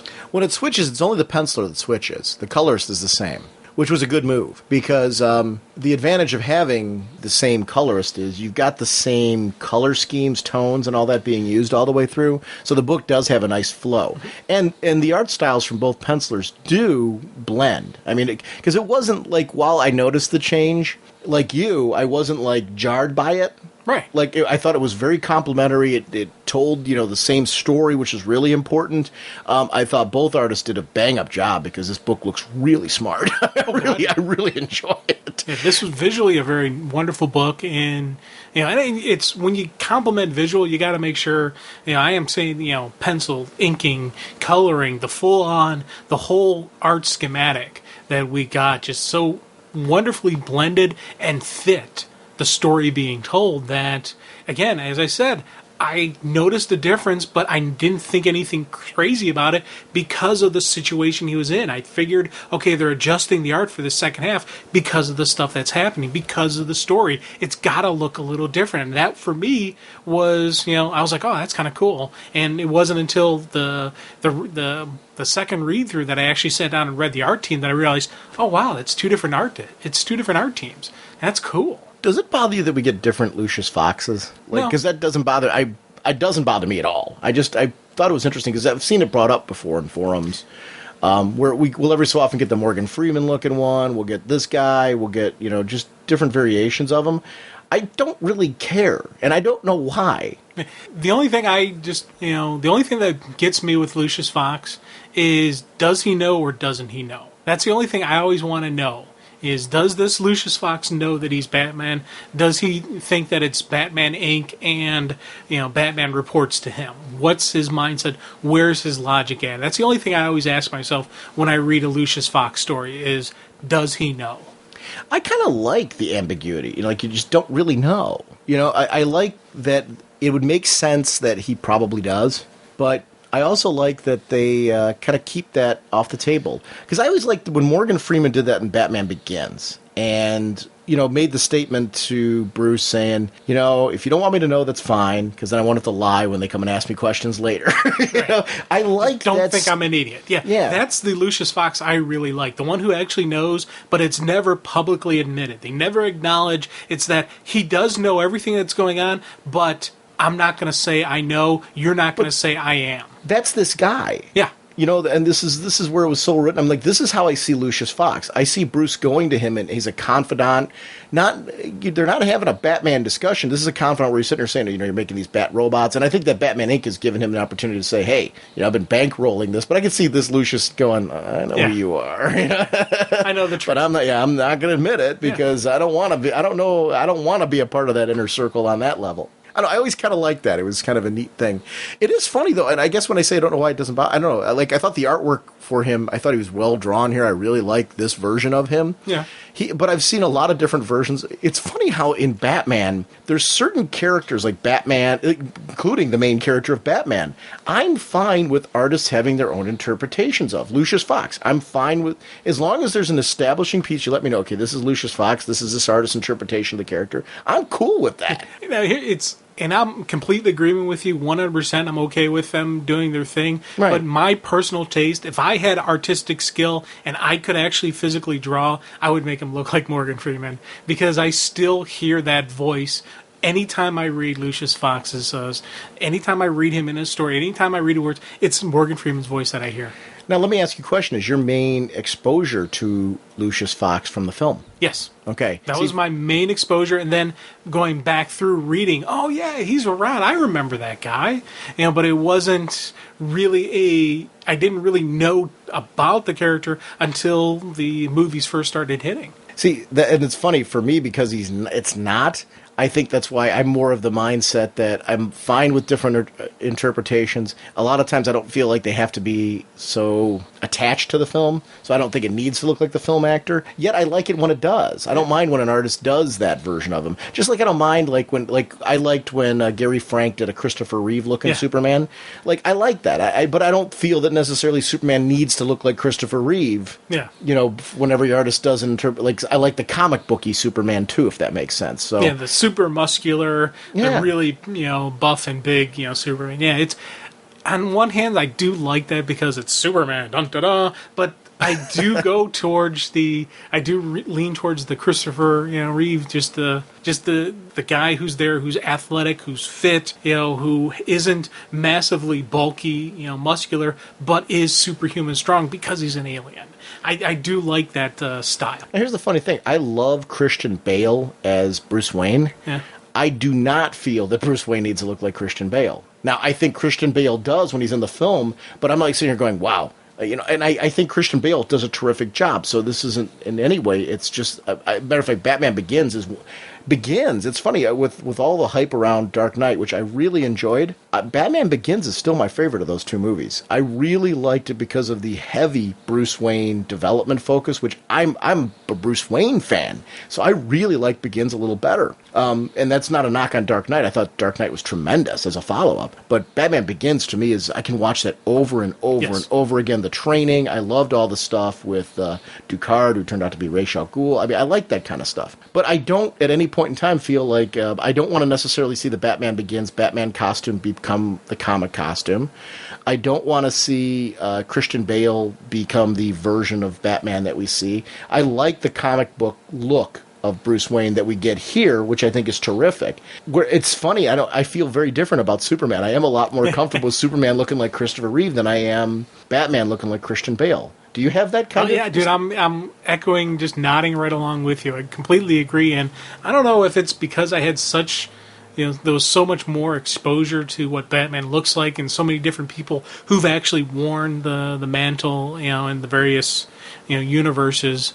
But I agree completely. I love Christian Bale as Batman. I love him as Bruce Wayne. I thought it was just he's absolutely just, you know, a wonderful, wonderful, you know, Batman, you know, Bruce Wayne. So, but if someone were to draw, you know, Batman looking like him, I wouldn't have the same reaction that I have, you know, with the, you know, that I do with Superman.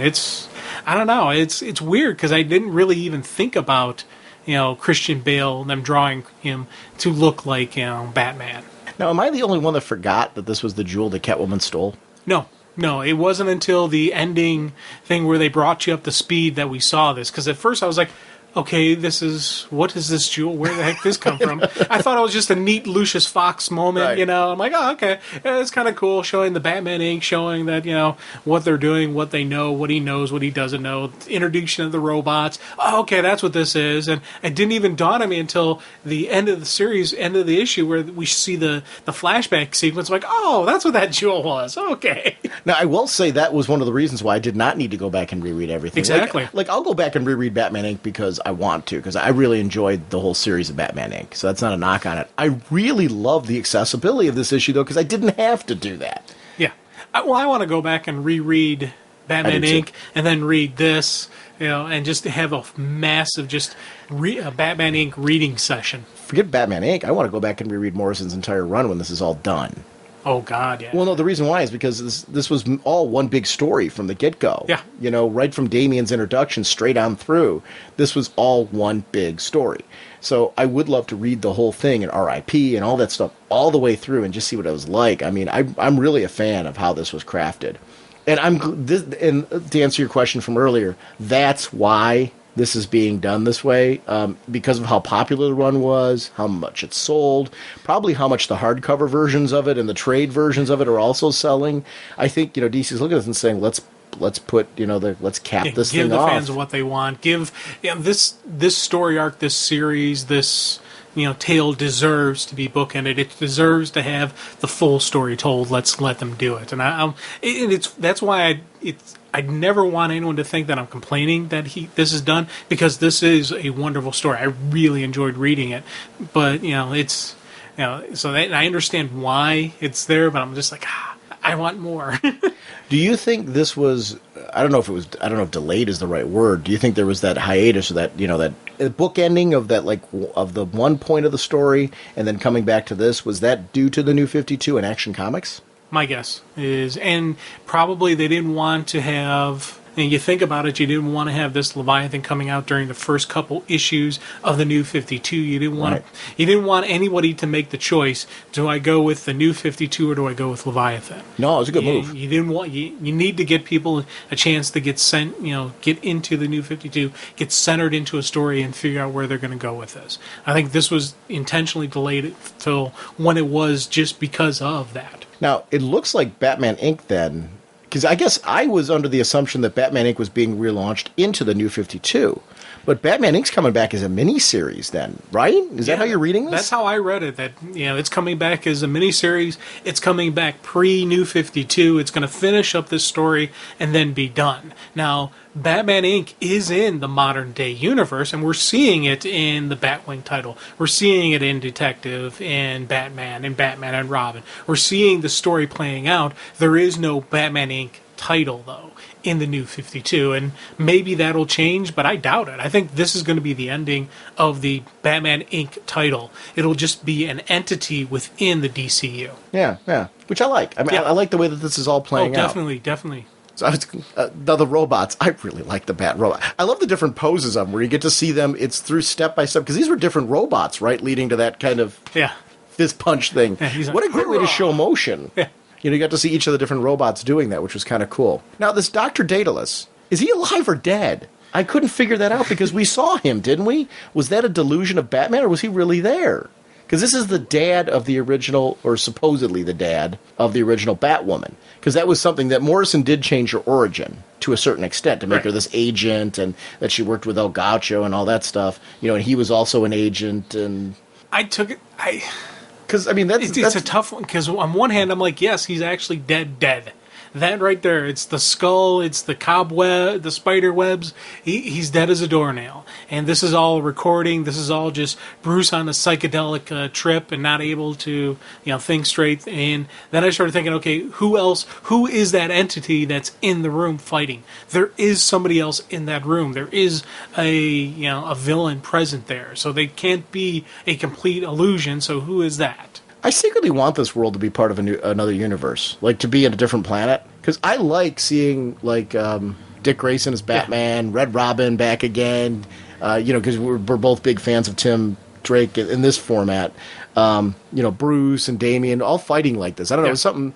But this whole bit, no, Batman, remember what happened last time. This is where the trip begins. And I had to read that. Multiple times, yes. And not in a bad way. I really like Morrison's stuff gets heady like that, and I like it. I don't mind that. I mean, it's because, to me, it's what I liked about R.I.P. I felt like the mystery was unfolding for Batman. We're being pulled into the mystery with Batman. So it's not a negative. It's actually, to me, I found it engrossing. It pulled me into a story where I felt like I was in the same place. Batman's trying to figure it out. I'm trying to figure it out with him. It was really like a play along. Yeah. That's the thing with Grant Morrison. You can't just do a light read. You gotta focus. You gotta read. You gotta reread. And it's something I do enjoy about the experience. And especially this tale at the end there, because there was such a different read from the first section to this section. And that was part of the reason why I thought they intentionally went with a different art style and they changed things up because of the different experience. And that's why, when I noticed it, it wasn't anything jarring. It wasn't anything strange. I thought that was a great way to do it. I was an idiot and didn't realize they'd actually changed the artist. I thought it was the same person. I'm like, dang, they did a good job. No, both these guys were artists on Batman and Robin, Cameron Stewart, I should say. Yeah. And then Batman Inc., with Chris Burnham being the last artist. I'm almost positive on Batman Inc. Matter of fact, I want to say that he was. I really enjoyed his artwork on there. And the only reason why I'm even question marking it is I'm trying to remember what the last issue. Yes, he was. He was the artist on there. I'm throwing it out there just because his artwork I really enjoyed when he came on to Batman Inc. Oh, yeah. So, and I'm guessing what ended up happening was they had two artists because of the sheer size, depth, and scale. Yeah, and it's actually a neat trick, and it's a neat way to go with this, and I liked it. I enjoyed this. This, artistically speaking, was part of my enjoyment of this issue. So, bravo, kudos, hoorah. I would love to know what their relationship is with Morrison when they receive the scripts. Does Morrison know when he's writing part A and part B who the artists are going to be in each part? I'm assuming he does. Yeah. Because just who he is, and he's a upper echelon guy, he's a big guy. He can probably say, I want him for this, and I want him for that. I'm hoping that turned out that way, because to me, I really felt that both artists really showcased strengths in both sequences, because I thought this whole heady sequence was very... And I want to be careful with that, because I don't want to make it seem like, I didn't like it. I actually really liked the disorienting factor of it, because... It's what I liked about R.I.P. I felt like I was riding alongside Batman. Yeah. I was trying to figure it out with Batman. His confusion is what we were experiencing, and I'm a fan of that. Like, it's very rare that in a Batman story, there's a lot of Batman stories written where you feel like Batman knows everything, you know nothing, and you're just kind of, following along. It's more fun to know that, like, you're in the same position as Batman, and that Batman's somehow going to find his way past it. You know what I mean? Yeah, and like, because there's some point in time where okay, I've been riding along with him here, but this is where he figured it out and I didn't. Yeah. I like that. I mean, because I want to feel like Batman's just a little better than me. I want to feel that connection. I don't know. It's something about that ride. He is a little bit sharper than all of us, and you got to have that. And it was funny with this, just trippy story that we're going through, and I'm like, yeah, man, just riding along, and it's one of the things with Morrison's writing. I got to read it a couple of times to get a full 100% grasp on it. And even then, I still have questions whether this guy is alive or not. Who is this guy? Who is he? One of the things I always loved about the 60s Batman show, I remember the Batman movie, and a lot of times on the show when you'd see characters teamed up, it was more, the movie was really the big showcase, though, where you got to see all the villains teamed up, and how that added, like, just a real quirky nature to the whole thing. This team up of, like, these Morrison characters, like Dr. Daedalus and Professor Pig, and that the drug that's working on Batman right now is a drug that Professor Pig created but fell victim to? Is that how you're reading that? Yeah. And that's what made him Professor Pig? It's what drove him insane. It's the thing that made him Professor Pig. Right. And Morrison's really good at showing Batman's fortitude. He goes through these crazy things that would destroy somebody else and somehow finds his way out. Like, somehow has that ability, that perseverance. And that's the part where, like, this is just a man, but he's honed himself to the point where he can keep fighting past that. And I really love that. And I think it's something I always connected with Batman. Can I do that? Could I keep crawling towards the button? Could I keep doing all these cool things that he's doing? When you see these fight sequences against, knowing that he's going through this drug and that this rebreather ran out. Yeah. all the way through. But the ticking clock, knowing that a Batman Inc. agent is going to die every 5 minutes. Yeah. And I didn't know what that meant. At first I thought, did he mean the guys, meaning Red Robin, Batman, and, Damian?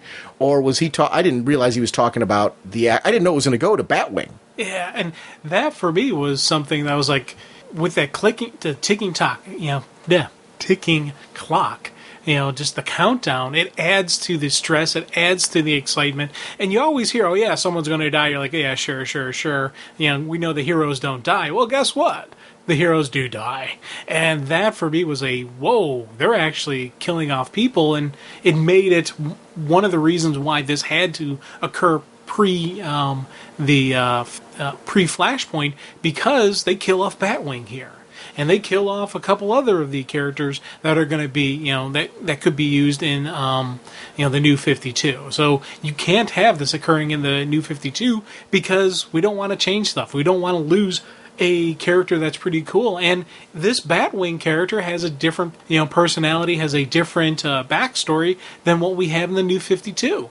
This one is a millionaire playboy kind of, over in Africa, whereas the New 52, he's a cop. He's a former, the name's child. Different. Yeah, and the name's even different. So I like the fact that we are getting these differences. We are getting something, this isn't the same person. And this one has a crew even. I was like, oh man, I kind of like to see this crew in the New 52 or a version of it. Well, this guy's Desmond and our guy's David. Yeah. So, and I wonder if that was done purposely to separate, just to kind of show us that, I don't know. I really liked how it was done. I just thought it was great. I wouldn't have cared if it was our guy too, because I take it as, because it's pre-Flashpoint, all bets are off. Yeah.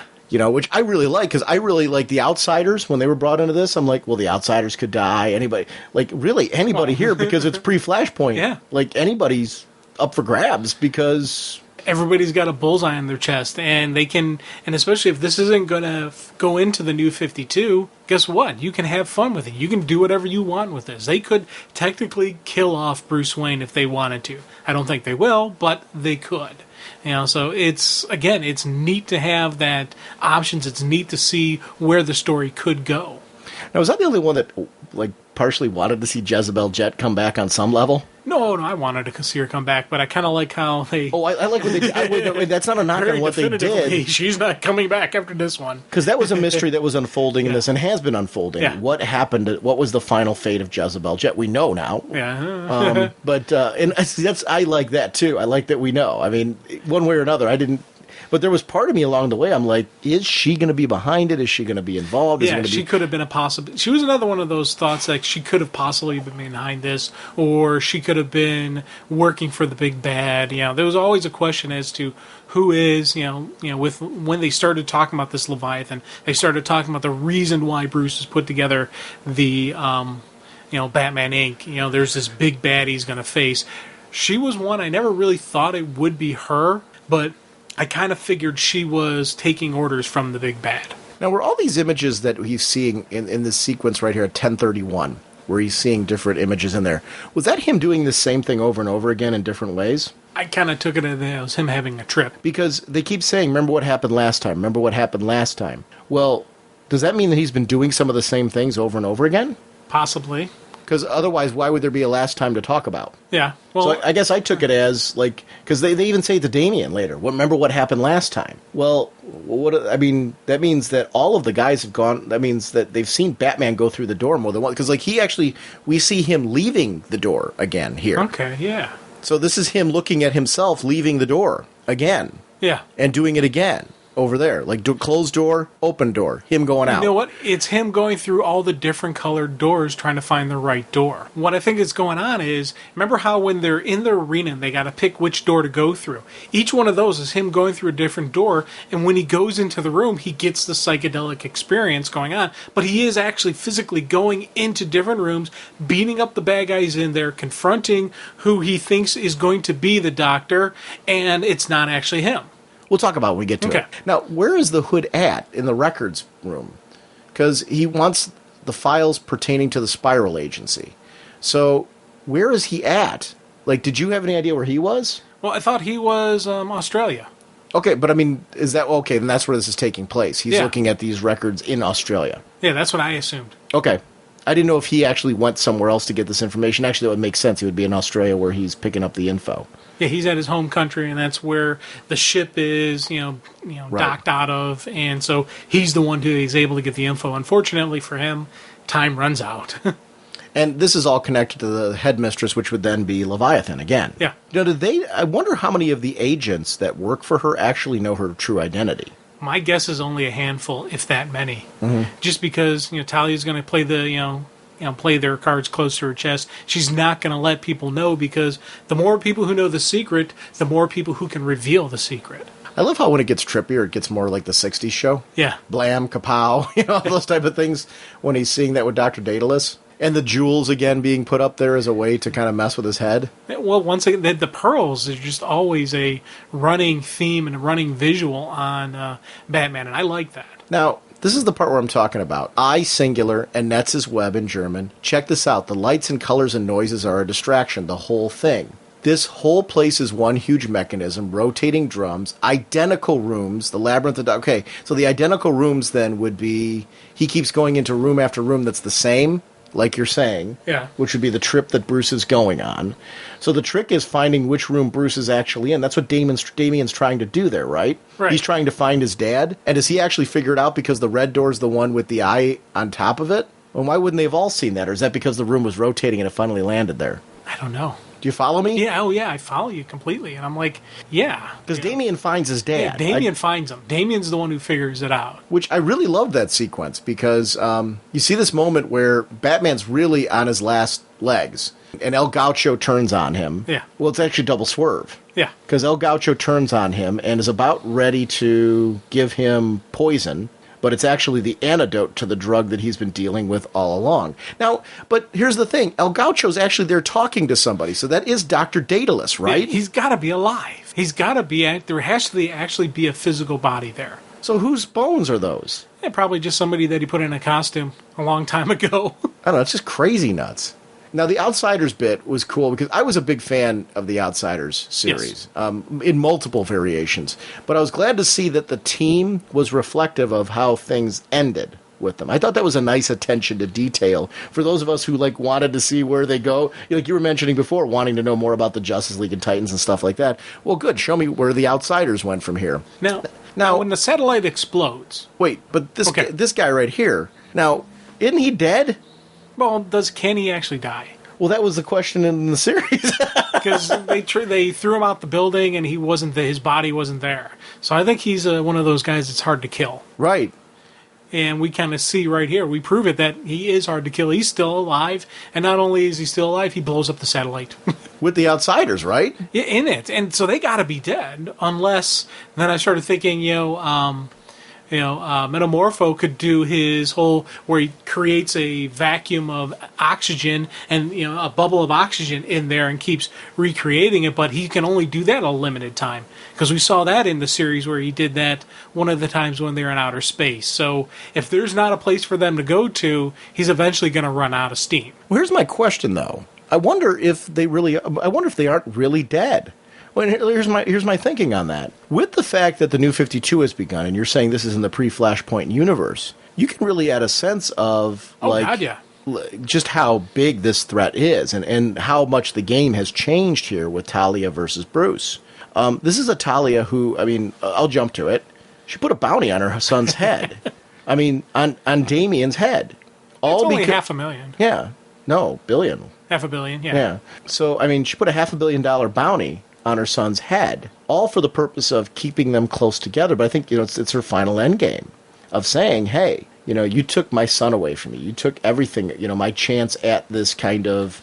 I think she looked at Damian maybe as her way to connect with Bruce. Damian was supposed to be, I guess, Raish's legacy and all that. It was a way to connect with her dad. And I don't know. It's just, for her, it was her entire world. This was like the final thing that made her snap. Yeah.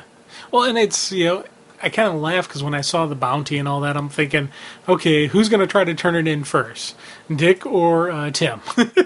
Who's going to try to collect on it? Hey, $500 million. I might. Damian's a little obnoxious sometimes. That's funny. I'm glad to see. It was fun to see Oracle back again with this Internet 3.0. I like that concept. How like Morrison was creating his own, or I shouldn't say Morrison was creating it, but it gave Oracle this sense of, because I always liked that Oracle was kind of a little smarter with computers than just everybody else. Yeah. To the point where she would create her own internet. Because the calculator and, the secret society did it, so why not Oracle? Yeah. And I like the fact that she's tweaked the Oracle image in this issue, because she kind of has the bat ears. She has more of the Batgirl, but it is still Oracle. There is still parts of the old, look, and then there's the new look. Well, she had a Batgirlish outfit the first time we saw the Internet 3.0. This wasn't the first time we've seen this outfit. Okay, I didn't remember that. Yeah, that was something when in Batman Inc. she had that. Okay. So we got to see this once before. So it's good to see that. I'm with you, though, that I really liked that. In this last sequence of events when he's climbing towards the button, El Gaucho's down. What did you think of Damian killing Daedalus? Well, on one hand, I was thinking, okay, did he actually kill him? But when you see the spike coming through his eye, I'm like, okay, yeah, that guy's... Well, and the eye actually being out of the socket. Yeah, the eye being on that spike, he actually did kill him. And I like the fact that Damian's like, he was going to kill you. And he just, you can see Damian didn't enjoy the kill. He didn't enjoy it. He's like, father, and he did it to save his dad. And for me, I was okay with all of that and seeing it because there was an emotional reaction from Damian. Up until this point, you always had Damian going, I'm a cold-blooded killer. I'm a killer. Well, he's not. Well, right here we see the fact that he is. What? I don't know that I agree with you. Okay. Is he upset about the kill, or is he upset at the rejection that's going to come from his father over it? Because remember at the end of Batman and Robin, when Bruce comes back, he starts questioning what, we see that he has become attached to being Robin. This is his family now. This is his lot in life. This is his purpose. So he's found that. Is he upset about the kill, or that this might mean the end of him as Robin? Or dismissal from his father. This is a boy who, has been seeking his father's approval, which, any way you cut it, we're seeing that really being established in Batman and Robin the New 52, but it was something that was established prior to that as well. So I don't know. I don't know that I agree that he was upset about, is he upset about killing Daedalus or Batman's reaction? Because his first line is, Father, I'm sorry. So his first concern was to his father, not Dr. Daedalus, I'm sorry, I didn't mean to kill you, you were going to kill my dad. Usually when you're showing remorse over killing someone, your remorse is to the person that you've killed. His concern is his dad. True. I'm not going to, and the funny thing, I'm not even going to sit here and argue the point. And I'm not saying you're wrong. I'm saying that there's a couple, I don't think there's only one possibility there. 100% agreed completely with you as you're talking. I'll be honest with you, I think third possibility, a little bit of A and B. Yeah, that's where I'm thinking, that's where my mind is right now. It's a little bit of A, a little bit of column B. Because, you'll see, it's not just because, it's definitely a little bit of A, a little bit of B. That's where I'm at right now, because it's not just sorry to his dad, worried about what his dad's going to say, because for those kind of emotions, I would think he would be a little bit more reserved. He wouldn't be as openly fear, but you never know. Yeah. Or it could be a lot of A and a lot of B. Yeah. Which would be the fourth possibility. I'll definitely say that I think it's both. I think there's a little bit of he's not a killer, or he's not now. He is different now, and it is part of it. He doesn't want his father to reject him or to be angry with him. It is a kid wanting his father's approval, whether there's a combination of emotions or whatnot. Well, here's a question then. You're saying this guy's not a killer. What do you think the New 52 guy is? Is it a different Damian?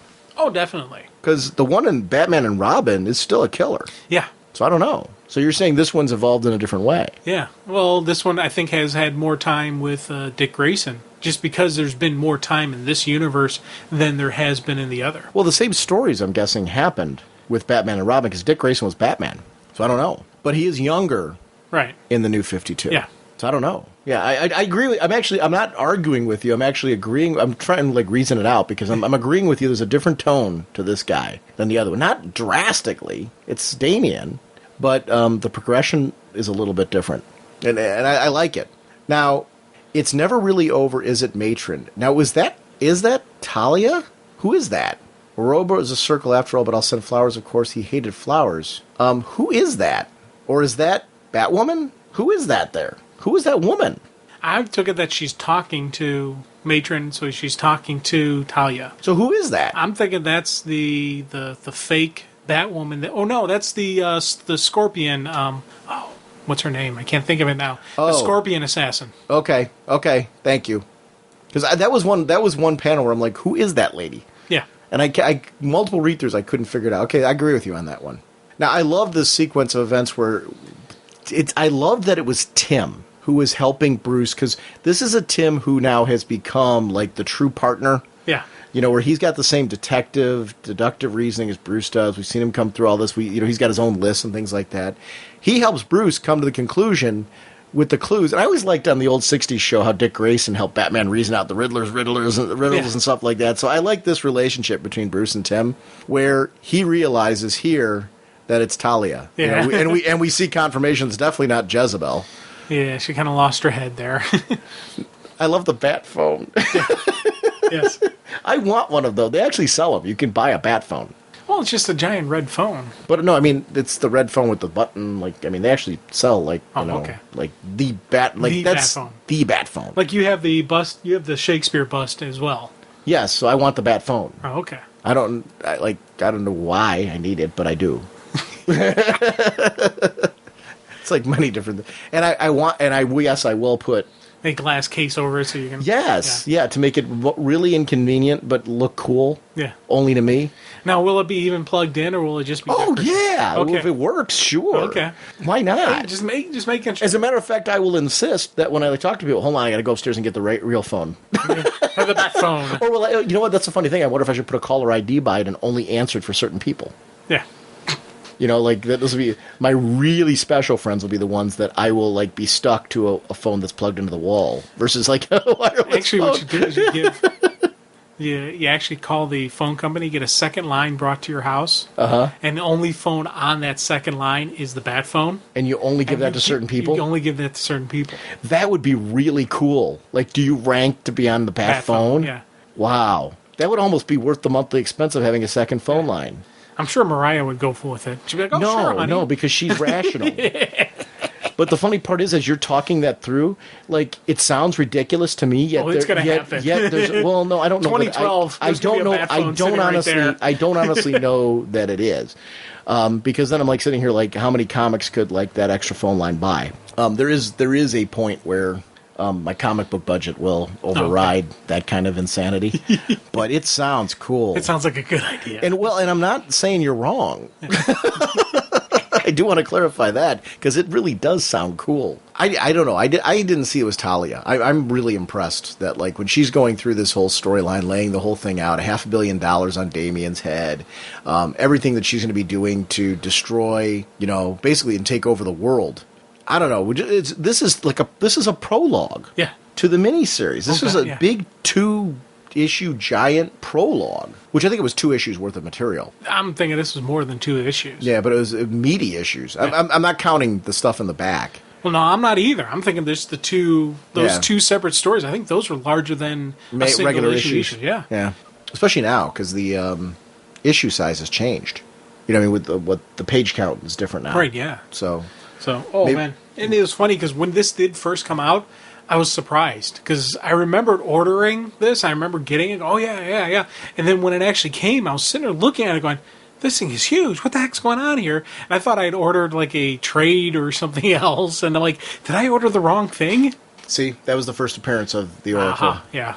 So it's not the first time that we've seen her.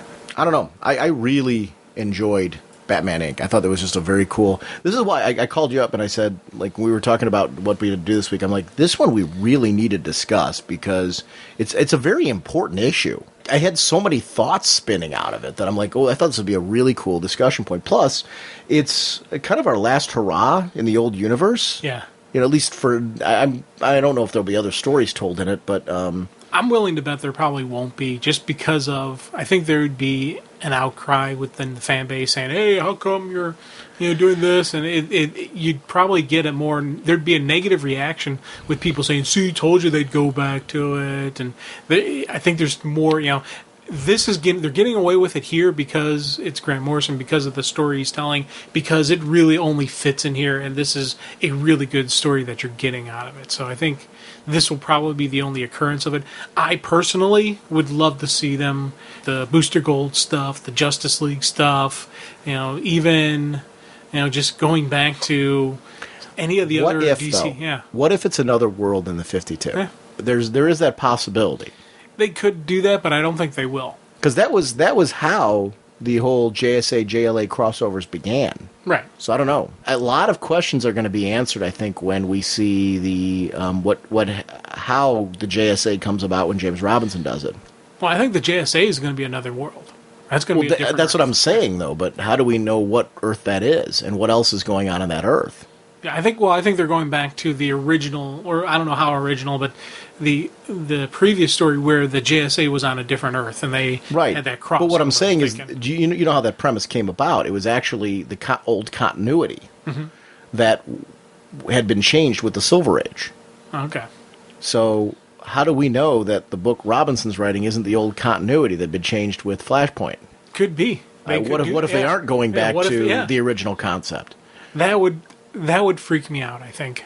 I'd rather see it where that Earth is an Earth that never had a Superman, didn't have it. It had their versions, not that's what I'd rather see. But if they go back to the old the pre-Flashpoint continuity as the other Earth, then I'd be like, wow, that would throw me.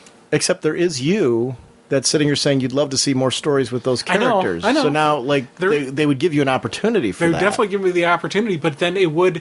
Yeah, I'm a quandary in this. This is I keep I'm pulling myself in two different directions within the same. Because that's one of the things I liked about the old JSA JLA crossovers was that you remember how you talked about progression for all those your episodes where you were saying that you love progression.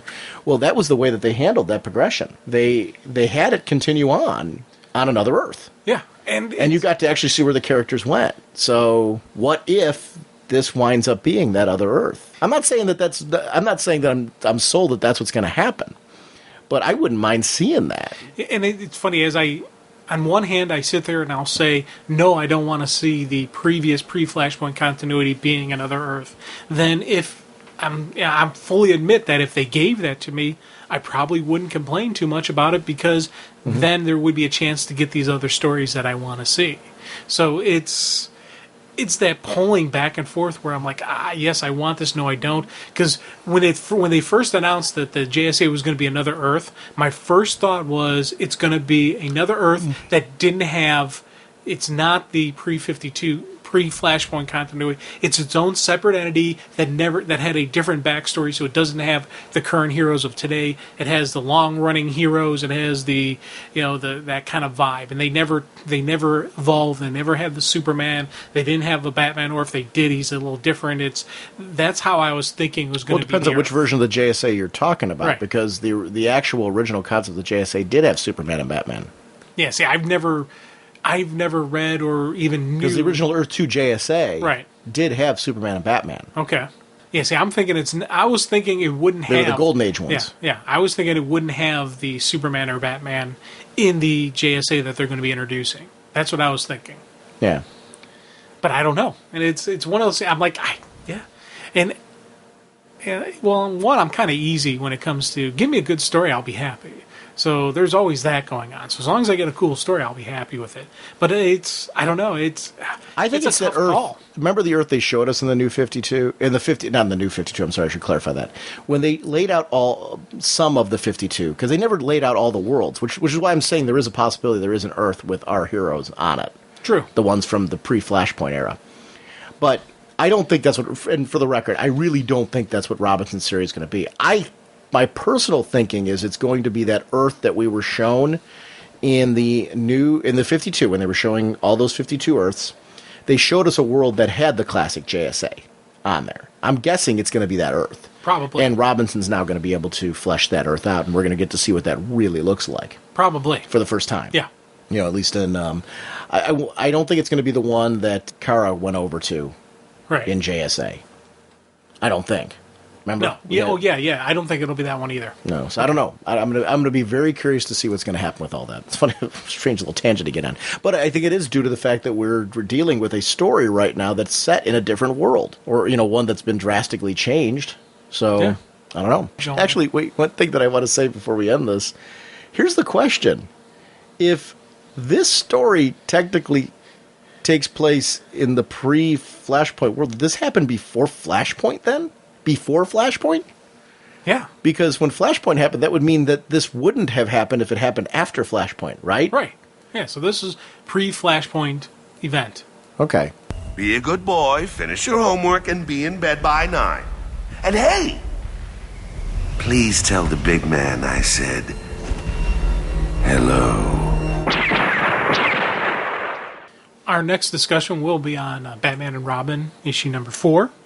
The writer is Peter Tomasi, penciler Patrick Gleason, inker Mick Gray, colorist John Kalis, letterer Patrick Brousseau, covers by Gleason, Gray, and Kalis, assistant editor Katie Kubert, associate editor Harvey Richardson, editor Mike Martz, and of course, Batman was created by Bob Kane. Associate editor's Harvey Richards. You said Richardson. I'm sorry. You guys. Sorry. And I'm terribly guilty of name butchery. I'm sure I did it on the last one myself. There's some of them where I like to correct just because I know that we do it horribly on this show. I'll honestly say I'm probably more guilty of it than you even. If I corrected any of that right. Batman and Robin, it's funny. I keep going to the Scott Snyder book and saying that's my favorite. And I think it is. I'm always tentative when I say that though, because I think the quality of the Batman books, and I think it's with the fact that they're not released on the same week usually. Usually we get a different Batman book each week. I'm finding that I'm just incredibly Batman satisfied every week when a new Batman issue comes out. I'm finding that I think the quality's top notch. I think the creative teams are top notch. I'm having a really good time. This book in particular, one of the things I love about it is that thematically, this is where we're getting the relationship between Bruce and his son. And it's so well handled and so well written here. I really genuinely like the exploration of this kid who's this killer. He was trained to be a killer. And we're seeing Batman dealing with Batman who's dysfunctional in and of himself. With his upbringing and all that. And Alfred being there as a father, a grandfather figure. And how all that's playing out here. It's something I really enjoyed when Dick Grayson and Damian were teamed together. I love how the dynamic is drastically different now because it's Bruce and not Dick. And there's something about that to be said about this book. So I have a lot of trouble, on any level, diminishing this book from being the same top-tier, top-caliber book as the Scott Snyder book that I'm enjoying so much. Oh yeah.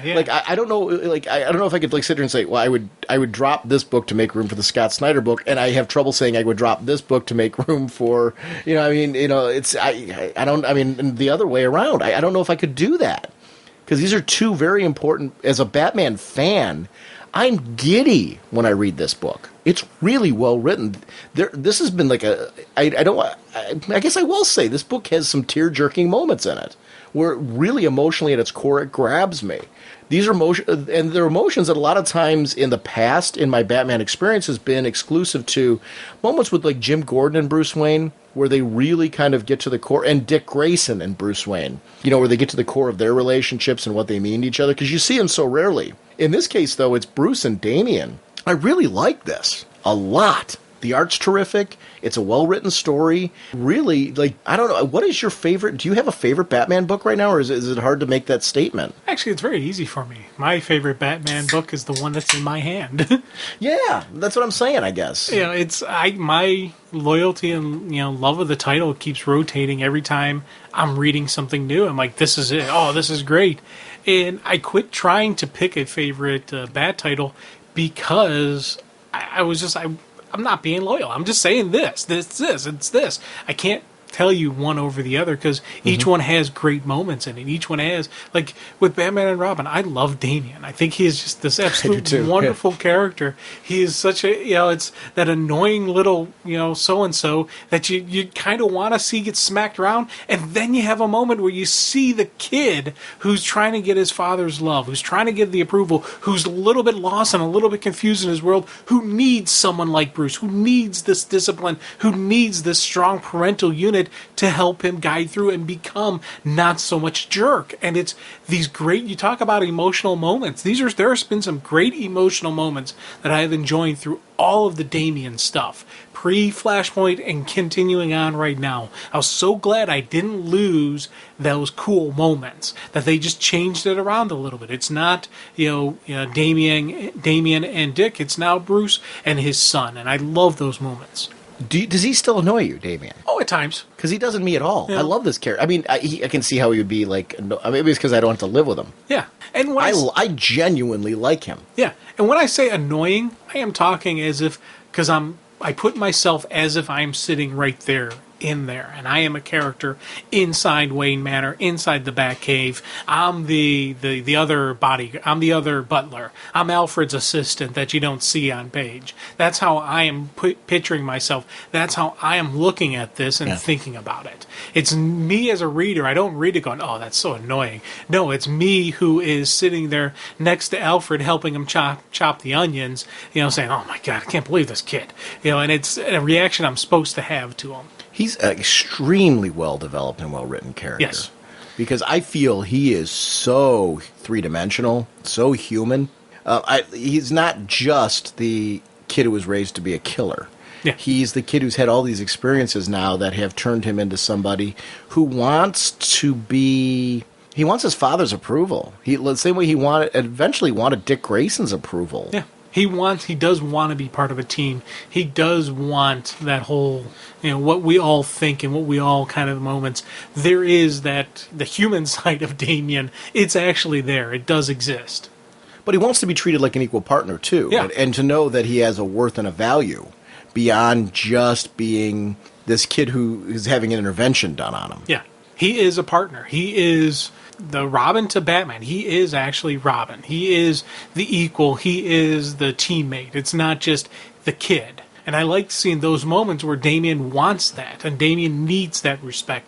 It's he does need to be respected by them. He does need to have this. It's not just an acceptance, belief, but it is it's a respect thing. It's funny. Nobody's philosophy that we're seeing developed here. Nobody's like, okay, we've gone through similar trainings. I don't get, why do you keep letting these people live? Why keep putting them in Arkham? Why keep putting them in these dark places and hope they'll never come out again? Why not just end it for them? And for the world, meaning, take these people out. One of the things I respect about Batman is that his conviction, that he's got a line and a code he will not break. And it's what keeps him from, and I think it's one of the reasons why, like a Jim Gordon keeps trusting in him. It's because he knows that he won't kill. He won't cross that line. The trust between them, it's what Batman's doing is illegal, but Jim Gordon knows that, okay, yes, what he's doing is illegal, but he's helping me, and he won't cross certain lines. We know there's so much, I think, spoken between them, but also unspoken between them that just has developed that relationship over time. I don't know if I was Batman, if I could, I'm not somebody, I couldn't see myself killing, a small animal, much less a human being. But if I was in Batman's shoes, where I'm fighting these vicious criminals who've killed, and they're crazy, the Joker, I don't know that if I was Batman that, being someone who can say, I don't know, I couldn't see, you go hunting. And I have nothing but, because I think it's hypocrisy, anybody who has anything against people who hunt, because I know you guys, when you hunt, you hunt for sport, sure, but you also use everything you hunt for, and I eat meat and all that stuff, so I don't have any issue with it. I'm not like that. But I don't see myself going hunting because I'm not one, I couldn't see myself shooting an animal. That's just not me. I'm not wired that way. But I'm not hypocritical in saying that it's wrong. Yeah. Yes, I'm not like that. I eat meat and all that stuff, and God, if I had to survive and I needed to, certainly I could do that. But I couldn't see myself killing another human being. Now, for survival purposes, I could, and the Joker really is where we get into the survival point of view. If I'm Batman, I'm doing what Batman does. My arch nemesis is the Joker. First of all, I don't know if I could keep being Batman. Because how could you go in there night in, night out and feel like, you've got this city of Gotham and feeling like it's never going to end? That this world, how he keeps being motivated. And I guess it is that trauma that he went through that keeps pushing him. But then the Joker keeps escaping. And you've got this guy out there who's crazy. You're never going to reform him.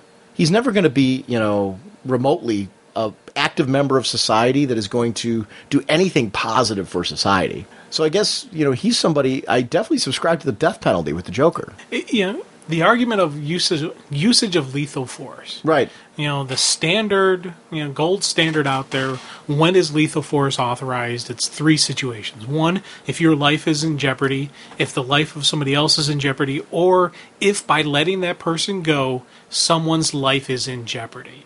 That's the gold standard that whenever was it an authorized shooting by the cop? Was it authorized by the feds? Mm-hmm. Those are the 3 standards they always look to. Right. And if Batman were to look at that standard, he'd be so authorized to kill the Joker. Exactly. Because just by letting him live, he is putting other people at risk.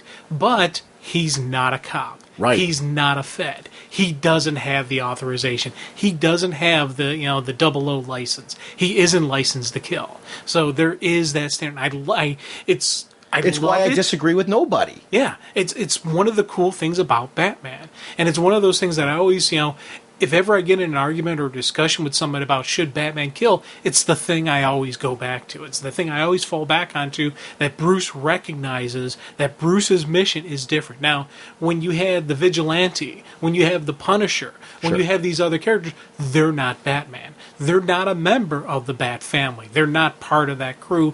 They don't have those same code. They don't have the same standards. I have no issue with those heroes. And I will call them heroes or vigilantes or however you want to word them. I'm cool with any variations. I have no problem with them taking a life because who they are. But when it comes to the Bat family, when it comes to Bruce, when it comes to anybody who's trained under the Bat, you gotta stick to the no-kill code. And I do enjoy seeing that. And I like seeing the exposure of this villain who would have the same training. And I completely understand his mindset. If I was in Bruce's situation, could I hold back? Could I not take a life? What would I do? And it's, on one hand, I'd sit there and say, everything Bruce did, everything he went through, it continues and reinforces the no-kill code. But in the back of my mind, I am thinking, if after his second encounter with the Joker, if he had killed the Joker, Barbara Gordon would never have been paralyzed. Right. How many people would be still alive? Same thing, with Two-Face, with the Penguin. Mr. Freeze, Killer Croc. How many people are dead after the second occurrence? But this is why it's illegal to be a vigilante. Right. Because you do not have the right to, it's the police's job to do that. Judge, jury, and executioner. Yeah. The police are the ones that are legally sanctioned in those situations because they're trained to know when you can and when you can't. And it really is. And, the police don't go out there with guns ablazing, killing people. It's really, when is the situation right and wrong to pull your firearm, and they would be able to make that qualified choice. The Joker puts himself in many situations where the police would be justified to shoot him. Yeah, and they do take shots at him, but it's the Joker, so he ends up getting away, and it ends up being the situation where if they had gone in if there wasn't a Batman and they had gone in after the Joker, you'd have a lot of dead cops. Now, part of me wonders, and a very dead Joker. Well, yeah, that's the question. I'm talking about in the real world. Yeah, in the real world, if the Joker was in the real world, if there was no Batman, and you sent in the Gotham special teams after him, like during the second occurrence, because once Joker hits the scene, okay, they don't know how to deal with him. Once he comes back again for the second time, Gotham PD would set up a task force. They would set up a SWAT unit, special weapons, special tactics for the Joker, and they would hunt him down, and they would kill him. Now, Joker will take a lot of them with him, and it may take multiple teams to take down the Joker, but they would get him eventually.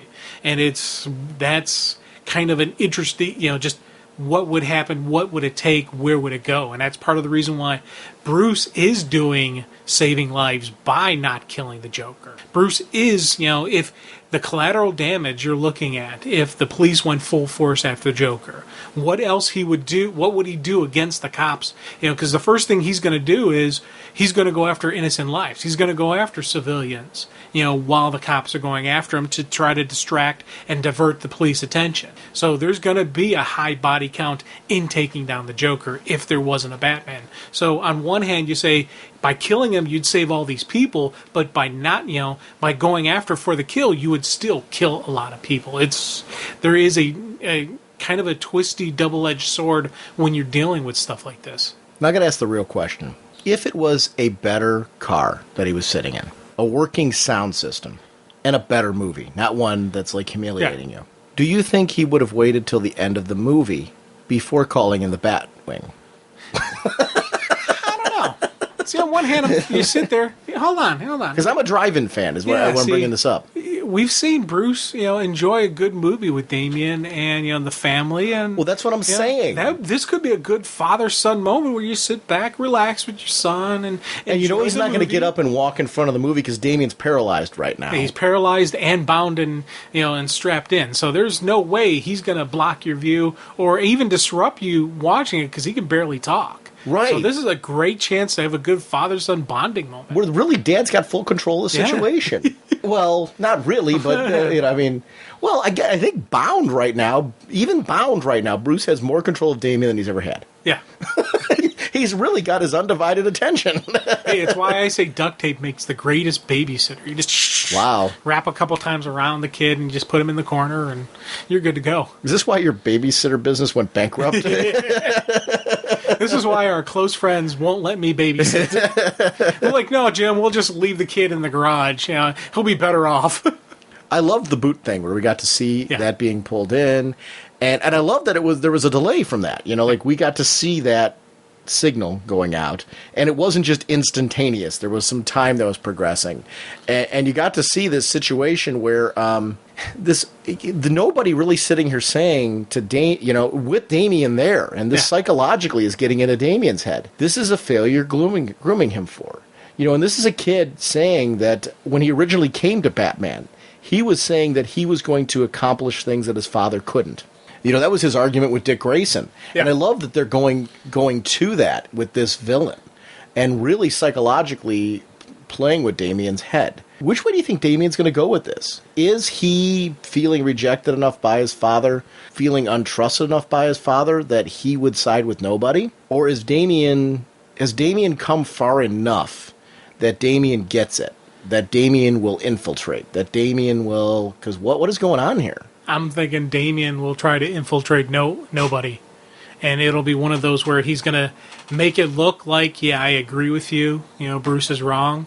But in reality, he's doing it to try to get in and take down the organization. Of course, nobody's already planning that. He knows Damian's going to do that. He knows what he's up against. He knows where the mindset goes. But he's thinking that I can get to Damian. I can turn Damian. And it's going to be a definite battle for, this is a battle for Damian's soul. This is, where is he going to go? Now, personally, I got my money that Damian's going to do the right thing. And I say the final test will be, will Damian be able to kill this guy? Will Damian go for the kill shot, or will he pull back and not kill him? And that's going to be the climactic moment. And I'm kind of looking forward to seeing where this goes, because this is some cool visual stuff, but this is also some cool psychological. Definitely getting in the head of Damian, getting in the head of Bruce, just getting this really messed up, goofy family dynamic and throwing a monkey wrench in it. It was already difficult to begin with. The hero lifestyle is tough. Their upbringings are really rough. Now let's make things even worse and harder for you. That's why I'm really digging this title. I am too. Yeah. I love this line. I won't stand in the way of his God-given talents. God had a little help in shaping Damian, just as you had some help of your own growing up, Morgan. And that's one of the points. A lot of times people will make it seem like, I think people do have a tendency to use religion to justify behavior.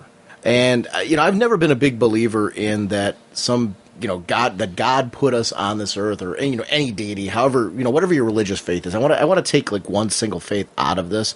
whatever faith you believe in, I have trouble believing that the whole purpose here is you've got one path, one straight road. I think there's a lot of forks in the road, and those are all from choice. And choice of friends, choice of associates, choice of role models. You have decisions all the time. You can get on or off the right path throughout. I think there's always a point, a redemption point, I think, for people, and Damien's got an opportunity for his very young right here. I think Bruce is trying to put him on that redemption point. Oh, yeah. Which I'm a big believer in that. Whereas I think a lot of times there are people who get fanatical that think that there's only one set path and you have no control over that. There is no free will. No, I think that, there is very much free will. And you were put on this planet with the option to make good choices or poor choices. and those are human choices that you make. And I think throughout your life, you're given opportunities to get right back on that proper path again if you make those proper choices. And I like that. I like that whole philosophical argument there. And I think it applies to a lot of religious backgrounds. I think you can interpret the story in some interesting ways. It's a very deep book. That's why I brought that up at the beginning as far as, you're having trouble deciding which Batman book's your favorite. I'm in the same boat every week. I want to give the same compliment to Detective Comics and The Dark Knight. I just think we've got 4 Batman titles right now that are just really satisfying. Yeah, they're really dropping a hammer on this stuff, and it's really some good stuff. And there is this deeper side to the universe. There is this deeper side to a comic. I want to have fun with my comics. I want to read some cool action. I want to see some neat stories. And I want to have these type of moments that I start thinking off the page, where I look at and have a religious philosophical discussion or even thought pattern from this series and from this book. There's so much more that you can get out of the modern comic book that I'm loving, that I'm getting it from this stuff. And it's, multiple read-throughs, makes it a little bit more of a better value to the book. If you can go back and pick up the book and read it again, and I'm going back through and read from issue 1 through here multiple times, and not just for the show, but for my own enjoyment, for my own purposes of just, this is the comics and what we're getting. We talked a lot in the previous discussions we've had where we say there's this realism to this fantasy world where I could see this stuff happen. I can see this happening the way it's playing out. This again is part of that whole realism. These are true, real emotional reactions. These are really human, situations that these characters are presented in, and it adds to my appreciation of the book. It adds to my enjoyment of it. It makes me be able to hop into this book and be a part of this universe and be a part of this family, because I can see qualities in my own real life family playing out here. Well, why do these characters, after 75 plus years, why are these characters still viable? Yeah. And the reason why is because writers find new and inventive ways to modernize them and to tell stories that are contemporary with them, that have contemporary values, contemporary, that they touch on some of the world issues and local issues of today that people can connect with. So you're not telling the same old stories again. Sure, we've had stories before where Batman's been confronted with, philosophically, his fighting and why does he keep doing this and all that. But, when you come at it from a contemporary slant, people can connect with it today in a new way, looking at the world of today. And, it really, I really connected with this story on a deep level, looking at our own police forces today and why vigilantes couldn't exist today and why Batman has to keep that code and why there is that tentative line, that fine little thread, and why we've seen Batman storytelling where the police have turned on him, and why there's in The Dark Knight, why there's certain officers that are really heavily against him operating. I get all that, and it really works for me. This situation where he's sitting there with his hand over Batman's head, ready to blast him, and Damien saying, "No, don't." In that moment, he's really saying, the only way to handle this is to vanquish. Do you think he would have killed him there? What, Damien? No. Nobody. Oh, nobody killed him? Because nobody's begging to save Batman's life. Okay. Do you think nobody would have killed him there? Was that where this was leading? See, I think no. I think what this was to make, yeah. See, I'm going to disagree. I think he was going to kill. Here's why I disagree. if it was just about convincing Bruce, he wouldn't kill Bruce because he wants to win that argument. I think he's convinced Bruce is a lost cause. He's trying to save Damian. But here's the thing. By killing Bruce, what he would do is he would lock Damian into, the same cycle that Bruce had, where witness of his father's death. And witness of, what that motivated Bruce to go with the no-kill. That motivated Bruce to go with it. But Bruce had Alfred as a guide and a role model. What happens when nobody becomes Damian's? In nobody's mind, I'm saying. I'm not saying I agree with that. Does nobody see it that way? Or does nobody see, if I take Bruce out of the picture and because here's the problem. If he keeps Bruce alive and he takes Damian, who's going to be hunting them? Yeah. Bruce. Yeah. And you almost have to take him out, right? Yeah, and actually, then I'm actually going to correct what I said before, because I'm going to go with the Emperor logic, where the Emperor turned with the Emperor turning of Anakin, and then later trying to turn Luke by having Luke kill Vader. Strike your father down, join me at my side in his place. If he kills Bruce here, and then Damian is going to go try to kill nobody, that will push Damian farther and farther away from Bruce's logic.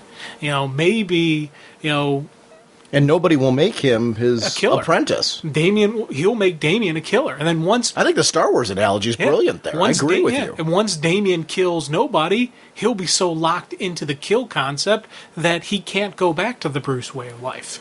It'll be it. He'll cross the line. He'll have, converted to the dark side. Well, let me put it this way. Would nobody see Damian eventually being able to kill him as accomplishing his goals? Yes, exactly. That right there would be the ultimate prize for nobody. Yeah, kill me, Damian. Then your training will be complete. You'll be completely turned.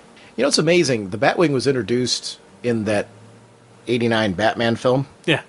I got to tell you how much I just love that. It still holds up. Yeah. I mean, it looks terrific here. Well, I definitely like. You got to have Batman has to have some cool toys, and the fact that he's got the remote drone flown by Alfred and just everything that's going on there is just flown remotely from the Batcave. Again, that's another Bruce thing that only Batman can come up with. But it's a 20-plus year vehicle. Yeah. That really still, is it still looks relevant. Modern, still it's still up to date, and they tweaked the Batmobiles, made them, with the movie they introduced the concept of the giant tank, and then you have the Batwing here. They'll tweak stuff here, but this is something that is a constant coming through. But his critique of that, rubber bullets, a remote control bat plane, I should have expected nothing less. The rubber bullets, it's almost like he's disgusted by that. Yeah. You didn't have the guts to take me out. This is your chance to. I think nobody would almost be thrilled that Batman killed him. Yeah. Well, if once he gets Bruce to break the no-kill concept, that's it. He's won. I loved this whole bit with the martial arts move. One of Knight's End. Did you read Knight's End? Yes. Right? With Azrael and all that. That bit when Shiva when Batman ran that gauntlet with Shiva to get himself back up to speed. One of my all-time... It's funny, I adored Nightfall. I think it was a terrific story and everything like that. And to me, Knight's End was my favorite part, though, because I was a fan of, after all this long story, reading Knight's Quest and everything, Batman was on the shelf.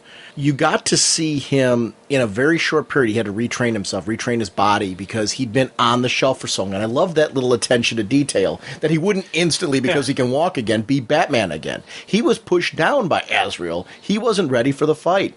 So he had to go to this killer who would want Batman to... The thrill of trying to turn Batman into a killer, like what nobody's trying to do here.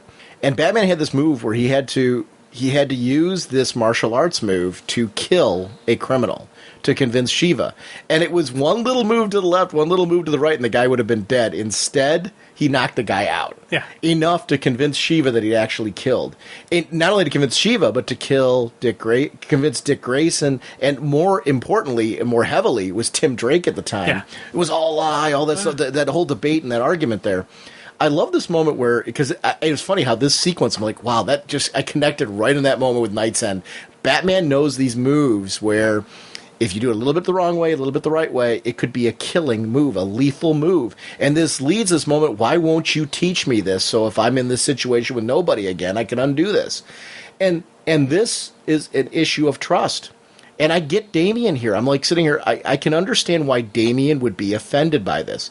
Am I your partner or not? If I'm your partner and you trust me to stick to your code, I won't kill with this. Haven't I proven myself? But Bruce doesn't trust yet that if he teaches him a lethal move like that, he won't use it the wrong way. He isn't there yet with it. And that's a huge responsibility. Can you give a kid a loaded gun? And I agree with Batman here. I'm agreeing with him, but I get why Damien's offended too, because Damien's this kid who's like, I don't get it. I feel like I'm old enough. I know I've been I've been trained by so many people, but just because you were trained 700 times to do something wrong doesn't mean that it's right to teach you more wrong. And that's Batman's attitude, and I love how real that feels. I get why Damien's saying, all these other adults have shown me this, why won't you?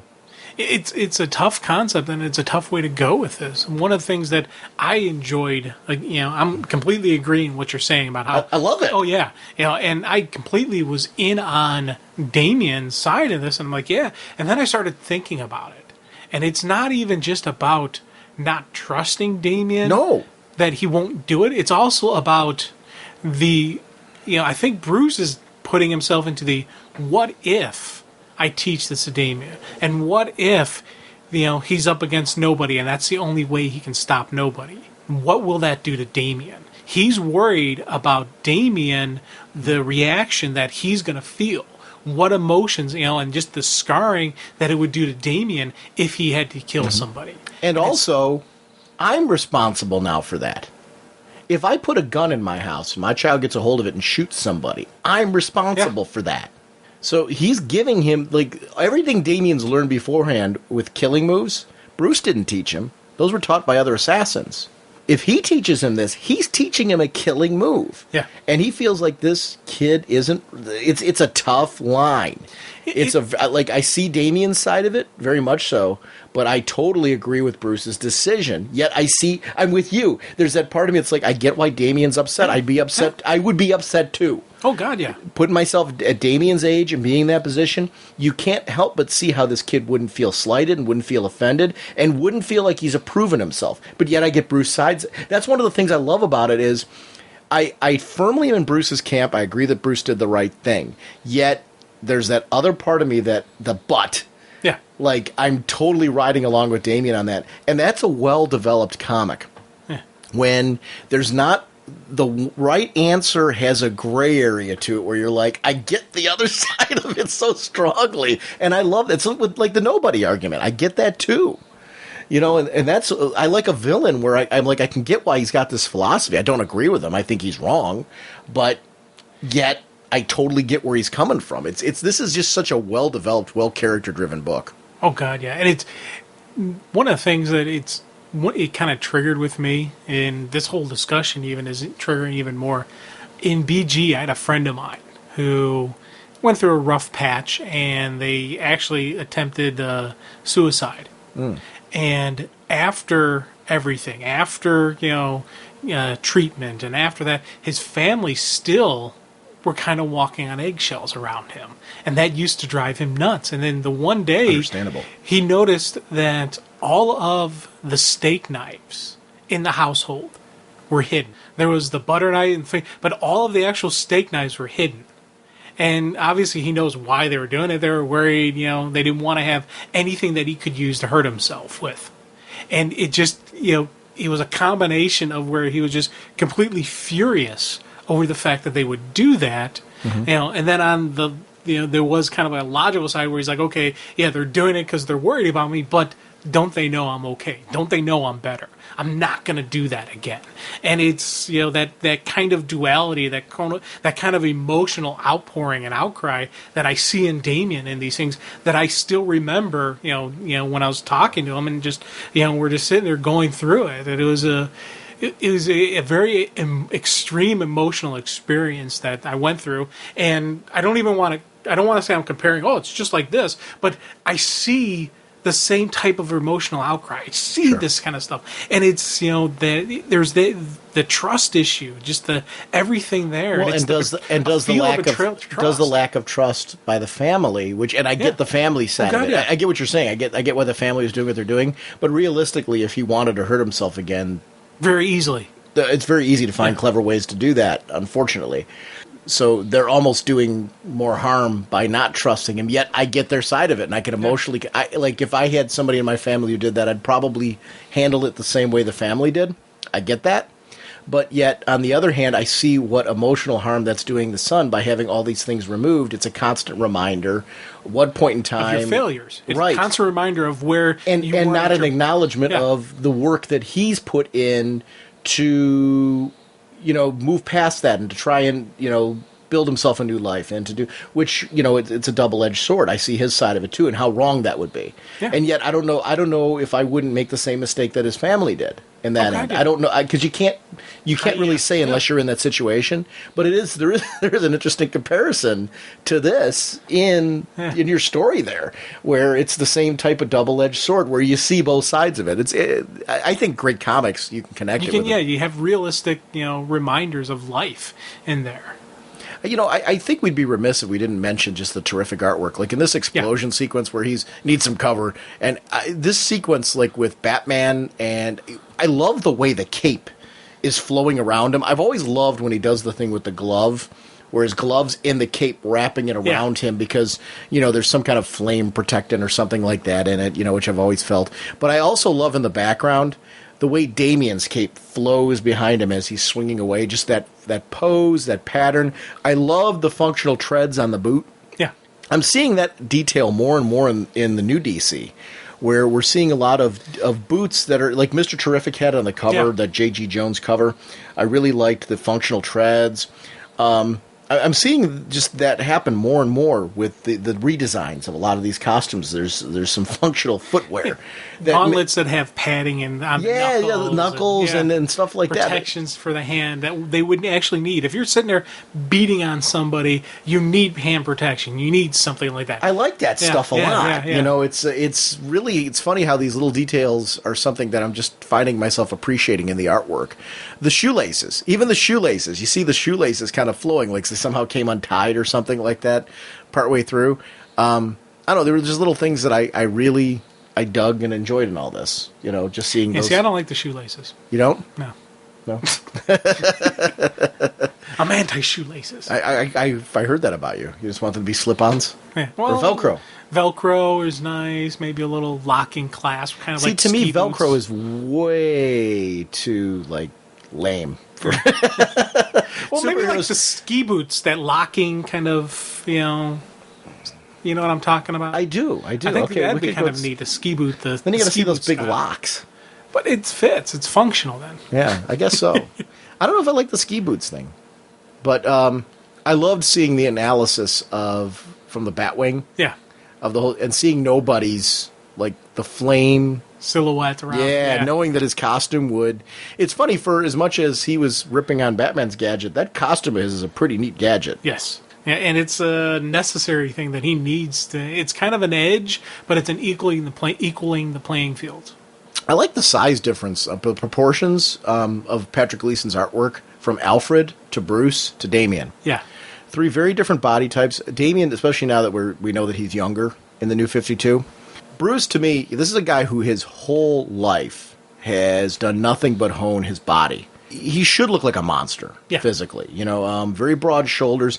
I always loved the differentiation between Bruce and Dick Grayson. Dick Grayson a little bit thinner, a little bit more, because he's speedy. He's still very strong, powerful, more acrobatic. His body is more graceful, kind of like a swimmer's body, more that type of look. Whereas Bruce definitely, he's like a posing wrestler. He's got the power. Yeah. I've always loved that visual distinction, and I think that Patrick Gleason does a really nice job of capturing that there. And then Alfred, obviously, very thin, doesn't look. I've liked that Alfred doesn't look like he's out of shape. You know what I'm talking about? Yeah. He's obviously somebody who takes care of himself health-wise, but he's also not, big and bulky. He doesn't do that physical stuff. Yeah, he's a spy. Yeah, He's the that's spy exactly body, it. and he has it, yeah. Yeah, but yet I do feel like Alfred's somebody who Could throw down and could do some damage. Right, exactly. Easily. Yeah. Yeah, it's a very well done distinction there. I just, we already talked about this sequence in the philosophical debate there, but I really loved visually just how that all looked. There was something about that, even to the muscle tone in the arm when you see him there, like, with just, he's got the one arm on his leg, and you see Damien pouting there in that great sequence, but you see the muscle tone on Bruce's arm. I'm like, wow, not overly bulky compared to the rest of the body, because sometimes there's that issue where sometimes when somebody draws muscles, they draw the arms so much bigger than the rest of the body that you're like, how could they even really have that? Yeah. I mean, like, wouldn't they tip over? It's really proportional. Gleason's a very good artist. I really just enjoy his artwork, and I know it's something that stood out for me in this in particular. I think muscle tone for an artist is very hard to do. I think, and to get it right and not overdo it. This was, I thought, a nice balance of not being overdone, but yet really showing that this is a guy, when he punches you, you're going to feel it. And you are going to go out in one punch. Yeah. I mean, and you should be able to. I mean, and yet we got this sequence where he's just standing there next to Damien, and you see that the muscles vanish because he's not in a position where his arm would be flexing. Yeah. And that's something that is another attention to detail that I really liked. Those sequences where you see that he's not always looking so jacked up. Yeah. Like I'm sitting there posing for you. And he still has the size to him, but it's not as cut. It's not as defined because he's not flexing. If his arm's in the flexing pose, then it's going to have it there. He's just standing there casually looking at the monitor. He's still going to have size, but it's not going to be as... But it affects the entire body, the pectorals, everything. He's in that white shirt there, or they're looking at the screen together. He doesn't have that cut look over the entire body, and you shouldn't. And I just thought, I don't know, it's something I appreciated as a reader. I'm like, wow, that's just a really realistic... visual style, and it's not something I notice very often, but it stood out for me in this sequence. Whatever it doesn't, it's not something that I'm constantly saying, "Wow, Batman's looking really cut here," and it stood out for me in this one. I don't know why it did. I think it's just a testament to the art that I really appreciated it. Also, I think it's the side by side comparison with Damien, because you have such two dramatic body types right next to each other. You can really see it and appreciate it. I love Morgan Ducard is actually. Nobody's name, and we get to see the origin of him here. Yeah. That he's the son of Henry Ducard, and that's going back to the rich history of Batman and adding, this is another legacy. We've known Ducard for years, and that he was one of Batman's trainers, but now to know that he had a son, and why his son might have a different philosophy than Batman's, and I don't know, I really... Yeah. You go through years of having these close-knit relationships where these people train you, and to find out that training now is coming back to haunt you a bit. I like that. Oh, yeah. And a son who's been trained similarly. I love it. I don't know. Just really cool stuff. Now, this sequence, this is something Jamie Dunst called in talking about this issue. And I'm glad, because I didn't realize we hadn't done Batman and Robin. I was looking through all the list. And I think you and I have talked about this book. Yeah, multiple times. And I think through phone calls we've talked about this book on the show. But we've never officially done it. And I was thrilled because I liked this issue a lot. Jamie Dunst called in about it, and this sequence in particular was one that he mentioned. I really loved this sequence. I love that he's going the grave, to... Yeah, I love that. Just he's standing there, and just the kind of the moment he has there is like, hey, sorry to break this to you, but your son's stubborn. I chuckled. I was like, yeah, this is a cool Damien type of moment where it's just him.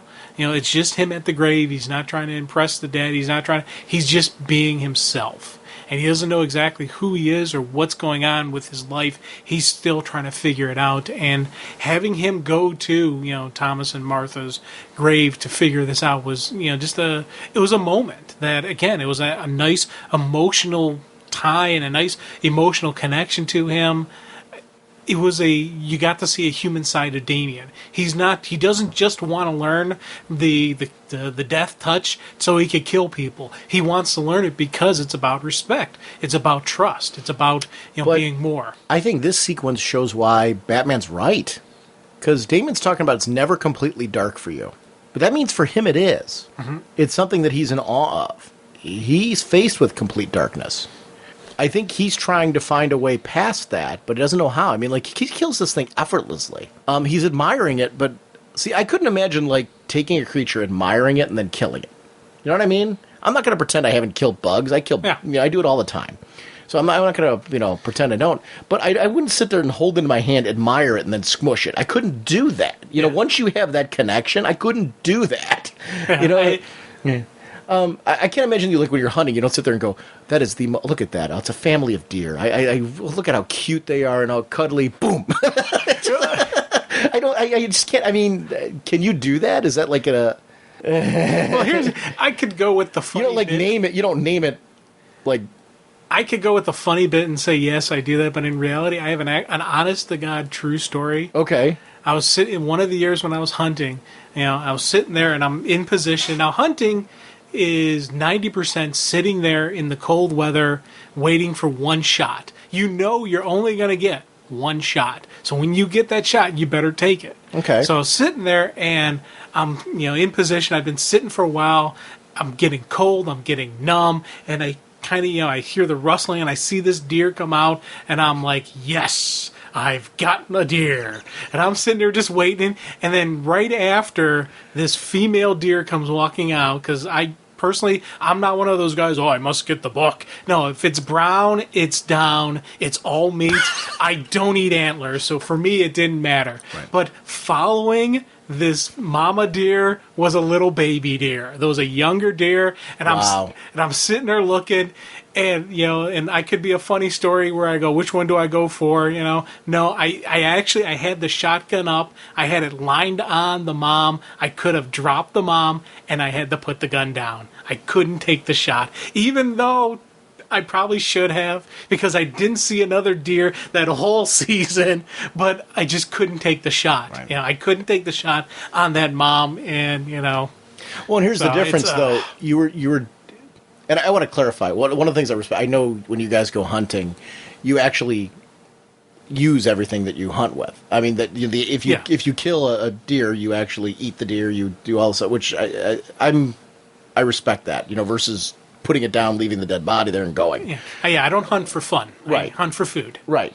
But because you don't have to hunt for food, you had the situation where you could put the gun down there. That would be a lot tougher if you have to actually eat. Yeah. Oh yeah. What I mean? Like, where you have no choice. Like, if I had to eat, I would have dropped the mom and the baby. Yeah. Let's be honest. Back in the day when they're hunting for survival. Well, they had to. You took everything. No matter what, you didn't let it grow. You didn't wait for it. I'll get you next year. No, I'm getting you now because I need to eat. I need food. And you might not be around next year. Right. Yeah, somebody else might eat you. So I don't know. It's interesting when I'm seeing this sequence, though. In this bit, there's no emotional connection. Yeah. Damien's like rubbing the guts of this creature on him because it's glowing. Yeah. And is he trying to give himself a light there? Is it like trying? Is because he respects the fact that this creature has the light. Always has the light. Is this his chance to give himself the light? And in that sequence, when he's doing that, and he's got the dog with him, and I'm glad they went with Titus instead of Ace. Yeah. Only because it feels more to me like Damien's dog. I don't know how, this dog's going to play out or anything like that, but I'm thrilled. I love the dog. The dog to me was just the boy and his dog. It makes Damien seem more like, Bruce is trying to make him into a kid, trying to give him like a real normal life. How do you give a kid who's been through such an abnormal upbringing, a normal life? Let's do everything we can to try and give him that. And it's just like a simple thing like a dog is just such a cool emotional moment. And it's honestly the dog and the bit with the bug and all that. I do see Damien, he really wants the light. He just doesn't know how to get there. Well, and if you think about the last issue where he killed that bat. Yeah. For same thing where he just, it wasn't that he didn't think about it. It wasn't about, I enjoy the kill. It was just, he just killed the bat. And Damien does have that little bit of darkness in him where there is that where he can, kill without thought. It's just a bug. It's just a bat. It's what he does. And even just that final sequence when he's crushing the bug in his hand and it's blocking out the light and there's no shadow where it goes from, you can see his face details to nothing because he because he crushed the bug. That's just a man. That's kind of a where Damien is. It's a tough call. See, it's funny how I took that as his resolution to that he knows what he's going to do to nobody now. He's looking at that light, and he's making the decision. See, I took it as he's making the decision to stay with the light, and he's holding on to that. And that's his moment where he's like, okay, this is what I need to do. Because he looks back to that. It's the last thing he's looking at, and that was his resolution that I'm going to take this guy down. Now, I don't think it's going to look that way. It's going to look all kinds of confusing to Bruce and to nobody. Yeah. But I think Damien, in that moment, knows what he's going to do. Right there, he realized I'm the one who's going to take nobody down. Because I have the opportunity to get this guy in a way that nobody else does. I can get into his head. Yeah. So I thought that was his moment of resolution. I loved that. I mean, I think the mutiny thing is a sign that we're going to see him, a whole bunch of interesting behavior coming out of him from that. But wow, it was a powerful, powerful moment. I really dug it. It's a good book. Oh, God, yeah. Yeah, I mean, woof. It's just it's funny because I say it's a fun read, but it's a different type of fun. Mm-hmm. Because you can go so deep with this, because you can think off page and you can pull life experiences into this. See, my comics have to be fun. Oh, God, yeah. I'm actually glad that you just emotionally went to it's a fun read. Yeah. I'm glad you say that because I don't know. If I'm not having fun reading my comics, I'm not reading the book anymore. No, I mean, it's seriously. I mean, what's the point? I mean, it could be a real dark book where it's deep or something like that, but still, at the end result is I had fun. Yeah. I mean, there's different, like you said, it's a different kind of fun. I like how you said that because there's a lot of different kinds of fun in my monthly read, but every book that's still in my pull list is there because it's fun. Yeah. At some point, if there's no enjoyment there, why are we bothering with it? You look good. Been working out? You could probably use a little sun. Then again, who am I to talk?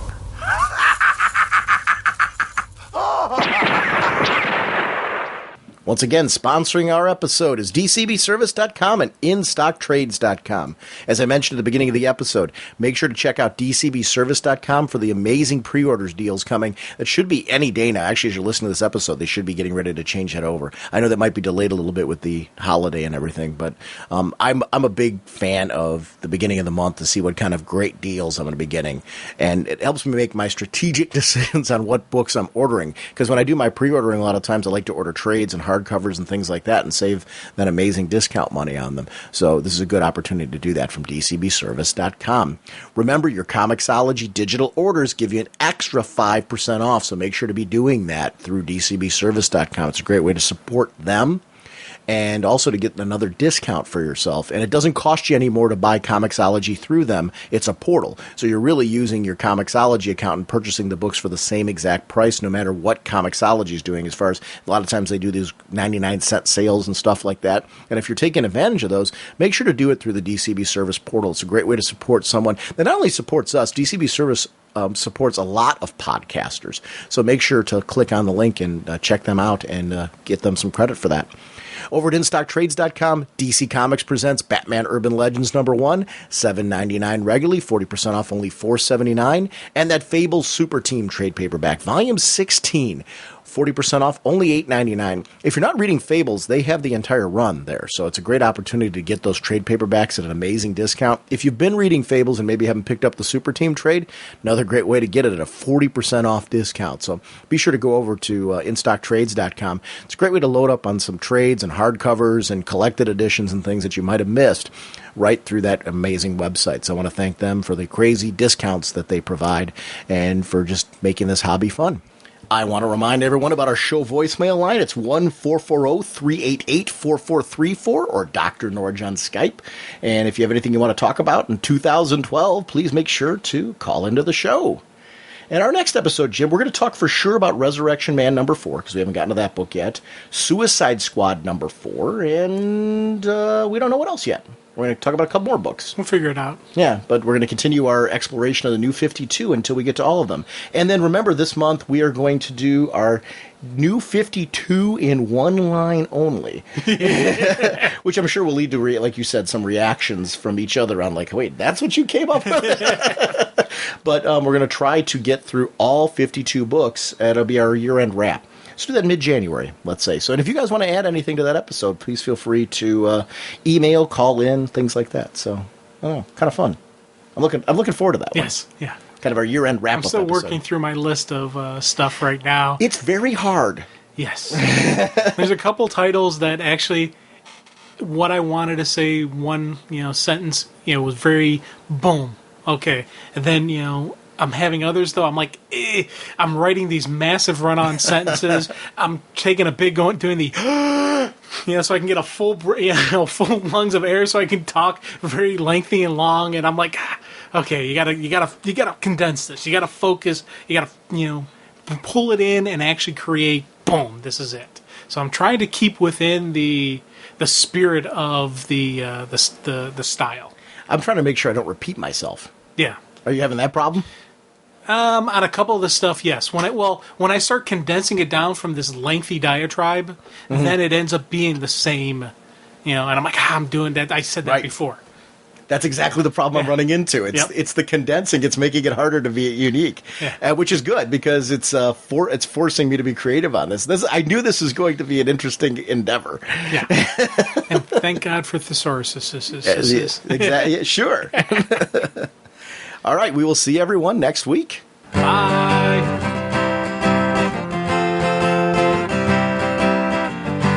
Flying through space and time, 1,000 different lifetimes. Faded for love and flaws and incredibly clear sightlines. Swinging your mace around, such a practical outlook. Helping the JSA and occasionally supporting your own book. Hawkman, Hawkman. Eagle eyes can't see. Hawkman, your plan. And what you do to me. Hawkman.